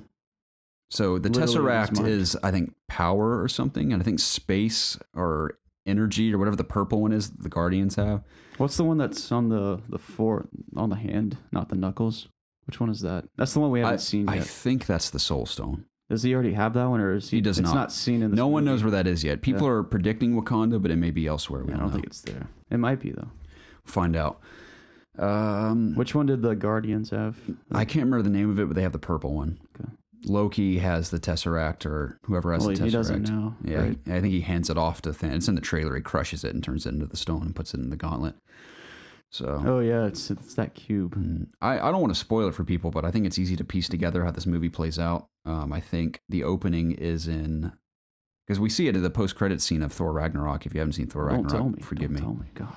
It's not really a spoiler. It's just something I'm that so happens. behind on Marvel movies. They just see a big ship pull up in front of Thor's ship. They're like, who the hell is this? I think Infinity War opens with Thanos and his goons that we see in the trailer. Is the Black Order invading that ship, basically killing everyone. Loki's like, shit, son. And he hands off the Tesseract, doesn't want to contest Thanos. Yeah. And it shows Thanos crushing Thor's head. I think he just throws him out of the ship. And then Thor barrels through space and he literally lands like face first on the windshield of the Guardian ship. And that's what happens in the footage they revealed at Comic-Con last year. So he hits their windshield. They're like, what the hell? And he wakes up in their ship. He's like, who the hell are you guys? And they obviously, that's how they meet Thor. That's awesome. So they go on a quest, and Thor, I think, I can remember the weapons called. He gets that badass axe from the comics. It's called something else. He like forges that or something. So I'm guessing his hammer is broken from the last movie. So he has a new weapon going forward. And then I think we'll have the big sequence on Earth in New York where that big ring, I think that's like a portal or something for Thanos to come through. It's some kind of weapon, obviously, and it shows Iron Man boosting up to it. And I think SpiderMan winds up on it too. In that previous Super Bowl trailer, he's like on it. So I imagine Iron Man's always on something. Yeah, I imagine Iron Man's going to save Spider-Man because Spider-Man's basically in space up there. It's so high. So Iron Man's probably going to rescue him. And he's like, kid, you need your Iron Spider suit I made you. That's probably why he gets the Iron Spider suit. Yeah. So in this trailer specifically, trying to remember everything, all the shots. It's hard to remember. I'll talk about the shots that stand out to me. Obviously, the action sequences look so epic. The Wakanda ground battle looks so cool. I can't wait for that. So, you think he'll only be in this movie on that front? Like I'm certain in Wakanda. Yeah. I guess when Thanos is trying to go get the stone, and the battle, which I assume is towards the end of the movie, is on Thanos' homeworld. I can't remember what it's called, but you know that wreckage where it's all very orange. I think that's Thanos' homeworld. Okay. And that's where another battle happens. That's where it shows Iron Man, like, his suit destroyed. It's also a shot in the previous trailer where Spider-Man's like, sorry, Tony, I failed you, or something. He's on the ground all beat up. How long is this movie? It's going to be over 2 hours. I think it's going to be at least 2.5 hours. I'm hoping it's like 3 hours, dude. You can give me like a lot's going to happen. You can give me as much movie as you want in this. Yeah, and I think they need the time to flesh out some of these character arcs as well. Not that they need to have, I mean, arguably every character in the movie needs to have some sort of arc, especially the main characters, but I'm sure the Russo brothers are so good at, now granted, there's a butt ton of characters in this movie, but they did brilliant balance with all the characters in Civil War, and they've promised an action sequence that outdoes the airport sequence from Civil War, which is saying a lot, but I think it's also easy to imagine considering all the characters that are at their disposal and all the settings. We have New York, we have Wakanda, we have Thanos' homeworld. I have a lot of kick-ass action in that movie. Mm-hmm. Very excited. There was no Hawkeye in this trailer. No Hawkeye, no Ant-Man, or Wasp either. What's going on, Garrett? I don't know. He's not in the poster either. People are like, what's this all about? They're not going to be in the movie. Well, they're in the movie because they're in the marketing material. They're in toys. They're in not posters, but images where they're with the rest of the Avengers. Adventures. I mean, I've seen that picture of them all on I guess they're like bleachers. I don't know if Ant-Man's lack of reveal is because of his movie coming out shortly thereafter in July or what, but you got to have him in there, man. Mm-hmm. So he's a great dynamic. He's one of my favorite parts of Civil War too. So Wakanda battle looks cool. I can't remember everything in that trailer. It just looks so cool. So much going on. I like the little bit at the end where Spider-Man's like, I'm Peter Parker. And he's like, I'm Doctor Strange. He's like, oh, we're using our made up names. In that case, I am Spider-Man. And that shot of him swinging through that crazy wreckage looks so epic. Mm-hmm. So it's going to be a great movie. It is. I hope. I hope it's as amazing as it looks. Because this thing, I think that's why I was even more heartbroken over Last Jedi, because I disliked it so much, and I was so stoked for that movie because the trailers were so good. Yeah. And the movie just did not deliver for me. So I'm hoping that... I thought you didn't watch Star Wars trailers. Or like when they got closer. I got to a point now where I'm like, whatever. But I tried not to watch the Last Jedi ones, but I didn't last very long. I have very little self-control for hype. But the Russo brothers, the Civil War is a rare case where I was so excited for that movie and it delivered on all fronts for me. Yeah. And again, same directors directing Infinity War. I'm hoping that I'm trying not to get too hyped for it, because Last Jedi really brought me down. It taught me a lesson, Jacob. So I'm hoping that this one delivers in the same way that Civil War did for me. Okay. It looks so awesome, though. So excited. The trailers that got me super pumped. Oh, now I'm remembering the cool stuff. Thanos' stuff. Some of his lines, too. I like that line where I assume he's walking towards Iron Man. It could be someone else. Remember, these trailers try to tease everyone and trick everyone, but he goes, I hope they remember you. It's like, it's interesting because it's almost like he has a bit of heart to him. Because, he says, like, his motivation is, or I think Gamora says in the trailer, like, his motivation is to wipe out half of humanity to balance it. Yeah. And I would love for his motivation to be humanity wronged him somehow, or maybe just... I've heard someone say something happened to his homeworld or something. I believe so, because it looks like that shot of him with Gamora as a child, which I think looks so cool. He's in his armor, and the Chitauri are on either side, and he's walking down that aisle. So is she one of him? She is not. Is she like a slave or something? This is according to all comic experts I've listened to regarding this trailer specifically, that he killed Gamora's entire race except for her and then adopted her. He also adopted Nebula, and they grew up as sisters. So in that shot specifically, he's in his armor. He has Gamora. It looks like he's adopting her right then and there. Maybe she's having a flashback of when she met Thanos for the first time. The Chitauri are there with him. So because obviously with villains, and this is a prime example, the villain in Justice League blows so much ass because, like, why the hell are you doing this? Mother this, the mother boxes. He just wants the mother boxes to, like, warp Earth or something. No one cares. But I want Thanos to have a very real motivation.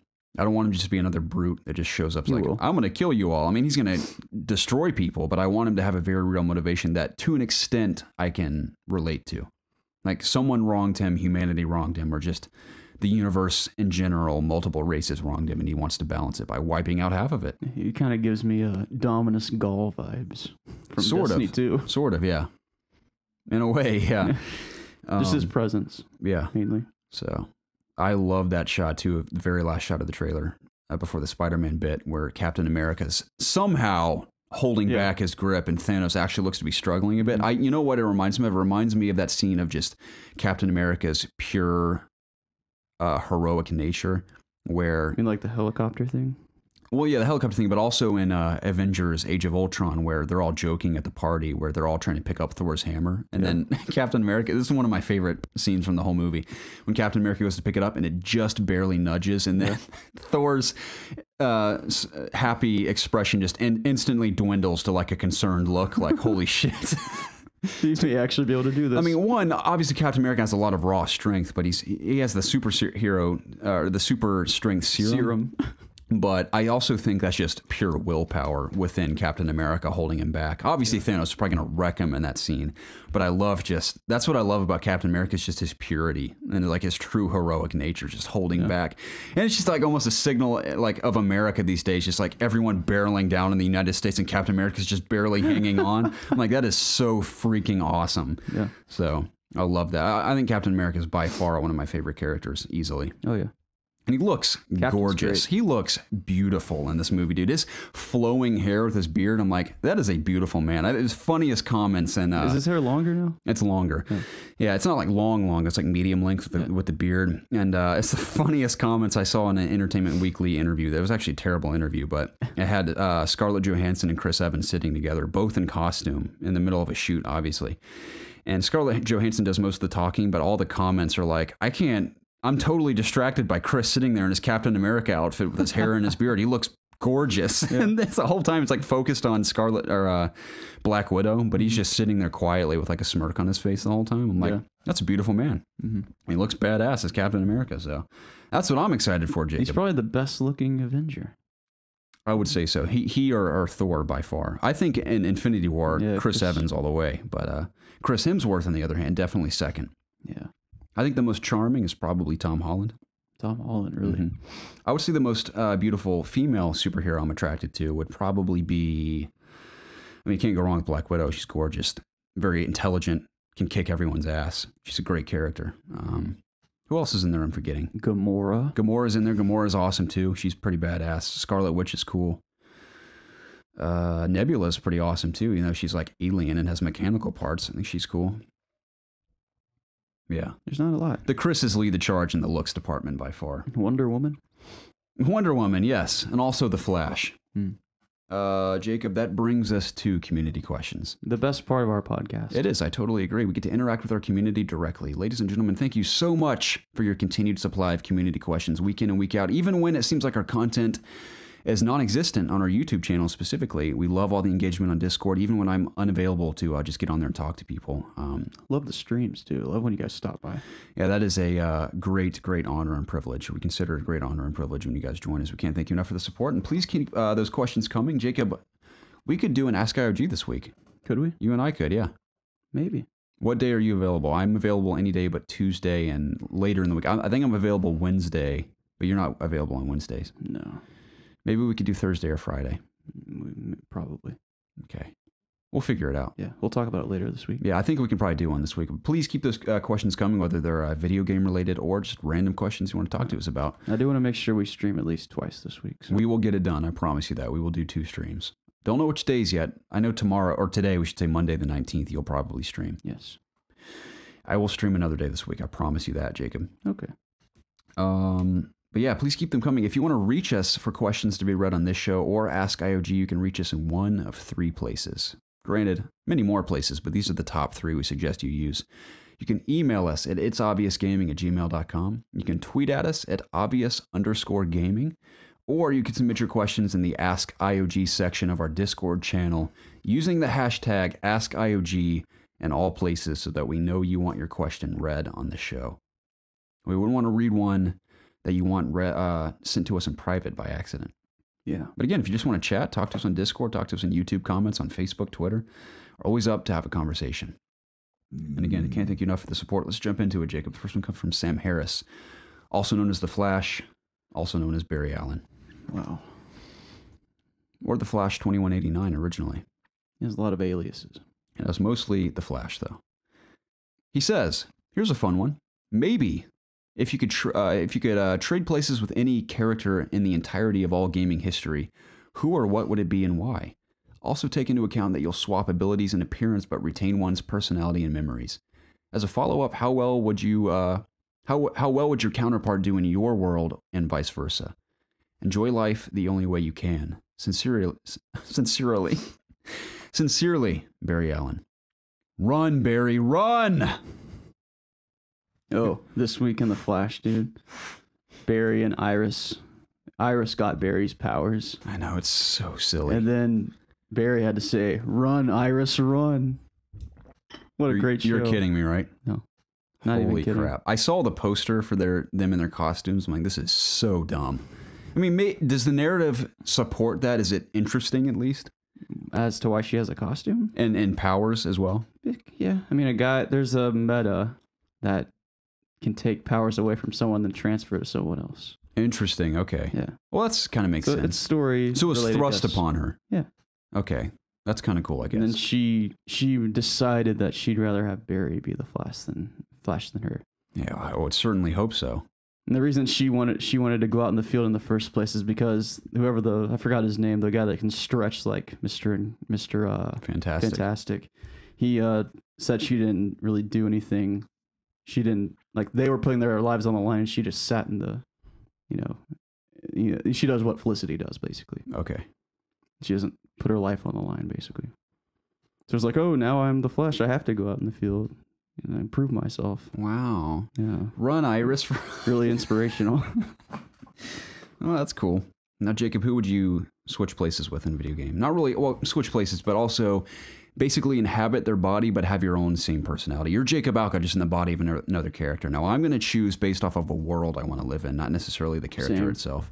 Mine would be probably Kingdom Hearts, so I could exist in the Disney world. That's a great one. There's nothing happier than Disney. Now, would you inhabit Goofy, Donald, or Sora? Sora. Okay. I get to hold the Keyblade. Okay. I get to be the wielder of the Keyblade, Garrett. Are you kidding me? Good call, Jacob. Good call. Nothing can really hurt me because I have the Keyblade. And I can be friends with Donald and Goofy. Are you kidding me? Sounds like the best. Yeah, I think you took the best one, Jacob, because you're getting multiple worlds. Yeah. You don't want to do something too dangerous because then you're going to hate your life, you know? Right. It's tough. I don't know what world I'd want to live in. It's like, don't pick something like Kingdom Come. That'd be awful. Wouldn't want to live there. Wouldn't want to live in... It would be interesting to live a day in Kingdom Come, though. Yeah, it would be As interesting. long as you don't die. Yeah, you could probably die very easily from multiple factors. I wouldn't want to live in post-apocalyptic Boston or Washington, D.C., so Fallout's out of the question. Yeah, don't pick that. I wouldn't want to do Skyrim or Elder Scrolls. Now, again, that'd be fun to live a day in those lives, Yeah. but not indefinitely. Do Madden. Yeah, Madden. I want to be a pro football player in Madden. I kind of want to say... Do Red Dead. I kind of want to say Batman, dude. I love Gotham City. It's the coolest city in the world to me. Mm-hmm. Granted, a fictional city, but one that I'm in love with. So I'd inhabit the role of Batman. I would be Batman in Gotham City. It's actually Pittsburgh, Garrett. It's just disguised as Pittsburgh. Oh, is it really? Yeah. Okay. If Dark Knight Rises taught me anything, Gotham is Pittsburgh. Well, Dark Knight was shot in I Chicago. know. Yeah. But they use the Steelers Stadium. Correct, yeah. That's what I always think about when I think about Dark Knight Rises. It was right. Yeah, it was Rises with Bane. Blew up the field.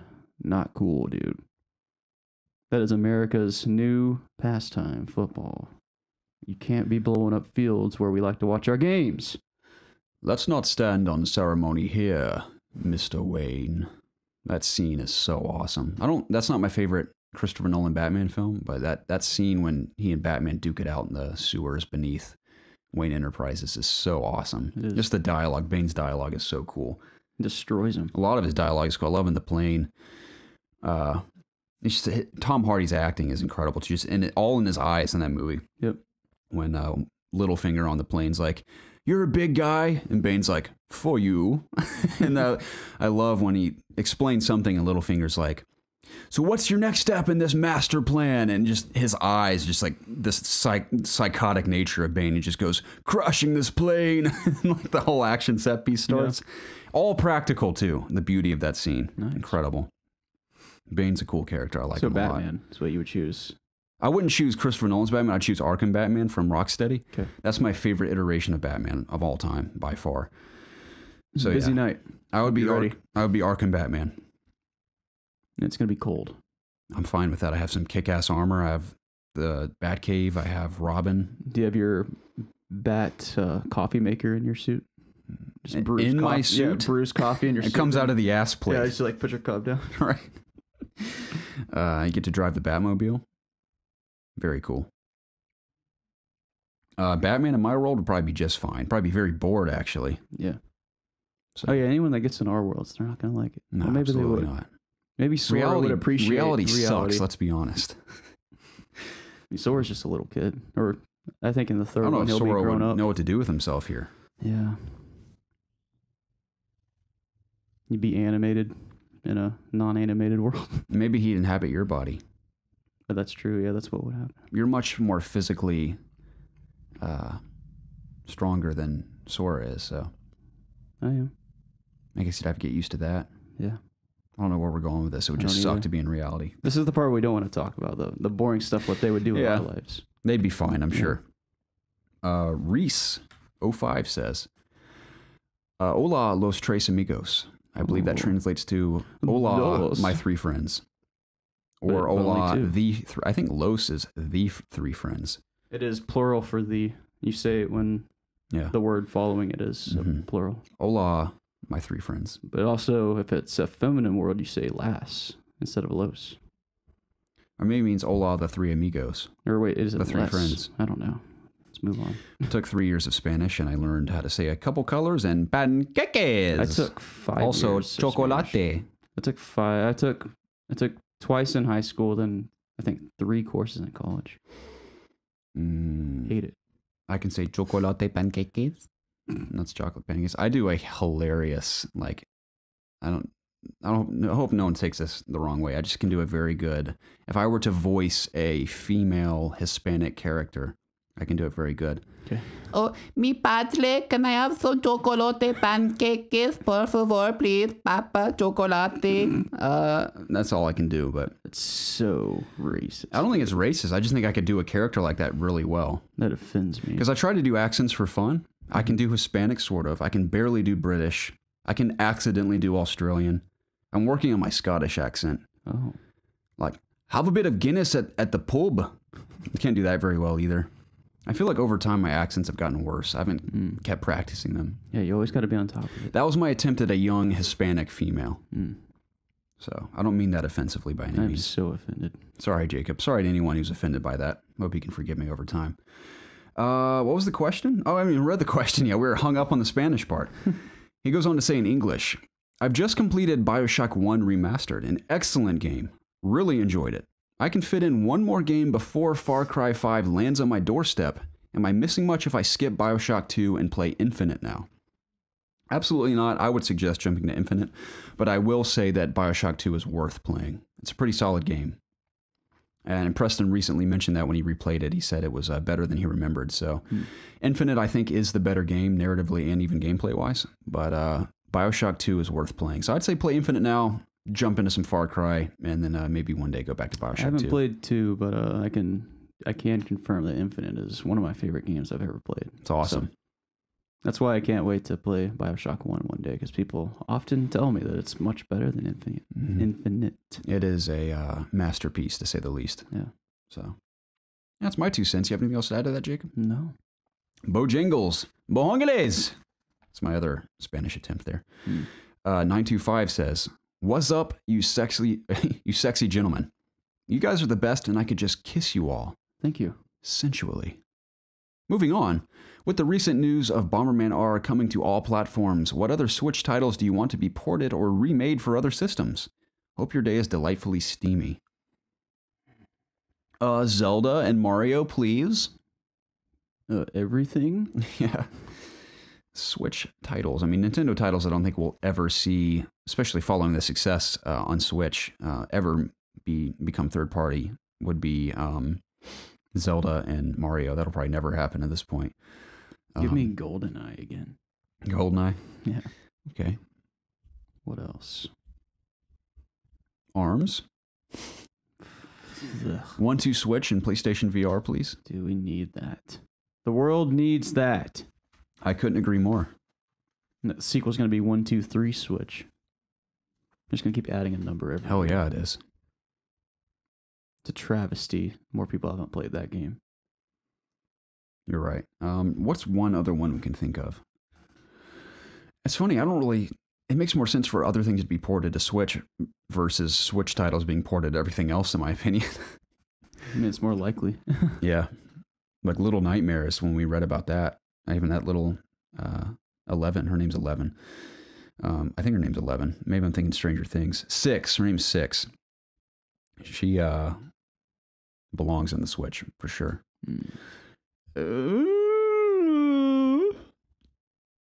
What's one other one, Jacob? I don't even remember what the question is. Porting other Switch titles to other consoles. Or something coming to the Switch?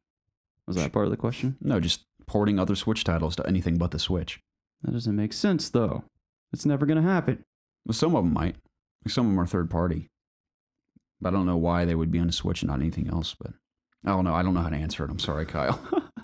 That's cool that Bomberman R is coming out on other things. So I heard the new Bomberman R, it kind of sucks. I can neither confirm nor deny that, but I read something somewhere that was not good. Let's move on, Jacob. Okay. Final question comes from Giga Lagaki. He says, "Good morning, you beautiful bastards." Yeah, that's pretty rude. No, I'm fine with that. We are beautiful bastards. I'm not a bastard. I'm not a Jon Snow. You say Jon Snow. I'd be fine with being Jon Snow personally. You can call me a bastard all day if I get to be Jon Snow. You're a bastard then. All this talk of Super Mario Odyssey, updates and continual content got me thinking. Would you get behind a Mirror's Edge style free-running / race component to these games? Obviously, there's already the Koopa free-running moons. Those Koopa moons are so funny. But what about an open competitive leaderboard-driven mode where players can make courses or lay out tracks on pre-existing levels, and players need to compete for the fastest times by utilizing all of the nastiest tricks in Mario's jumping repertoire? Could you see a mode like this working? Would that bring you back into the game and keep you interested at all? Love to hear your thoughts and have a brilliant day. Well, thank you, Gigi Lagaki. I hope you have a brilliant day as well. Isn't this kind of what the Luigi balloon hunt is? I think that's just hunting down a balloon in a period of time. But you could make it challenging. It really is. Where you have to, utilize some of these difficult moves. I guess. I mean, there are some. Obviously, there are the races, like you mentioned, for those moons. And there are also a few moons you have to, those areas you go into where it's kind of like a standalone little section, and you have to do some kind of cool free running track to acquire the moon. I'd be totally open to this. I think it'd be really cool. A nice multiplayer aspect with leaderboards. I personally just want more worlds with more moons. Yeah, that's what I want. I mean, I say that, and there's still plenty of moons I can go. I only have like 400 moons out of like 900 or whatever. So there's plenty more I can go back and find, but I don't know. I'm not very compelled to go do that right now. I don't like playing for leaderboards, so something like that doesn't really compel me. Yeah. I'm not compelled to go back to Odyssey even for that right now, but I think the free running thing, I don't know if it would bring me back, but I think that'd be a great addition to the game because Mario's just mechanics just feel awesome, jumping around, spinning around, and diving and whatnot. Yeah. So I think that would suit the game very well. It could be cool. Absolutely. I would, if I was Nintendo, which I'm not, I would focus on other worlds though. As would I. I'm sure they've, at the very least, heavily considered that. You'd like to think so. Jacob, that brings us to the conclusion of episode 145 of the It's Obvious podcast. Already, it is over, Jacob. I think it was a tight-knit episode. We kind of rambled a bit at the beginning, but news-wise and topic-wise, we had one less person to ramble with, so. We did. So that kind of tightened it up a bit, which is nice. But Jacob, it was nothing short of an honor and privilege to be joined by you today, as always. It was a pleasure being here with you. 3 years in the making, my friends, staring at each other across this table. Typically, you're to my left. Yes. But I enjoy our episodes by ourselves. Yeah. Same when two. I don't think you and Preston have ever done an episode with just the two of you. Just the E3 I think I'm the only one that's done all 145 episodes of this podcast. You think you are? It's mind-blowing. Maybe just for fun one week we'll have you guys do an episode and I'll just bail. Oh, yeah? Just for the sake of dynamic, see what it's like. Okay. Granted, you guys did all that E3 coverage by yourself last year and you killed it. Mm-hmm. So It'd be a miracle if we could do that again. I know, it's so spread out now and Preston's so far from you. How's that even possible? Yeah, I might not even be able to get off work this year. I don't even know what we're going to do about that. Discord, we'll just talk about it. Yeah. So, won't see any growth from E3 this year, that's for sure. I don't know, we'll figure something out fun to do. Mm-hmm. So, at the very least, we'll have a big pre-show and post-show on the podcast. Yeah. So, but Jacob, I hope you have a wonderful week. I hope everyone else out there does. If you're listening again anywhere but YouTube, or I said the opposite in the intro, but if you're listening on YouTube, again, this podcast is available on Apple Podcasts, Spotify, Google Play, and other services. Again, if you're willing to do so, we would just be forever in your debt if you were to take time to go into Apple Podcast and leave a review, rating, and subscription. You don't even have to listen to us there. You can even turn off downloads. You never have to download our podcast. It won't eat up any memory on your phone or your computer, wherever you listen. Yeah. And that would help us out tremendously. Please do so. We'd forever be grateful. But you could download it if you wanted to. If you want to. That actually I read helps significantly, but I hate downloading podcasts. So I don't do that myself. So yeah, just rating, subscription, review. It'd be amazing. Other than that, I hope you guys have a wonderful week of gaming or just in your personal lives, whatever you have going on. Hope it's just fantastic. And if you have already left a review or you just don't feel like it, that's okay. You can, hey, if you're watching the YouTube video, leave a comment. Yes, please. Anything you have to say on this episode specifically. Let's start the conversation on YouTube. Again, we can continue the conversation on Discord or elsewhere. But YouTube comments help us get out there a bit more, helps us grow. So we greatly appreciate it. Yeah. Even if you're like, hey, bozos, how's it hanging? That's a comment that counts. We'll take it. But on that note, Jacob, again, if you guys are going to play Sea of Thieves this week, I will be on all week long. I need a crew. Please join me. We'll become pirate legends together. There you go. And we'll probably get very bored very quickly. We'll see. I got pretty bored of the beta after a while. But we'll potentially have a really good time. So I can't wait to hear your thoughts on the game next week. Same for me. They'll probably be the same as they were after the beta. I don't know if there's much different. I have a little faith. I may or may not encounter the Kraken at least once. I hope I do. That's what I'm hoping for. That'll be my first fresh experience with Sea of Thieves. Yeah. So I look forward to that, and happy gaming to you all. Yes. Everyone have a fantastic week. Goodbye. See you.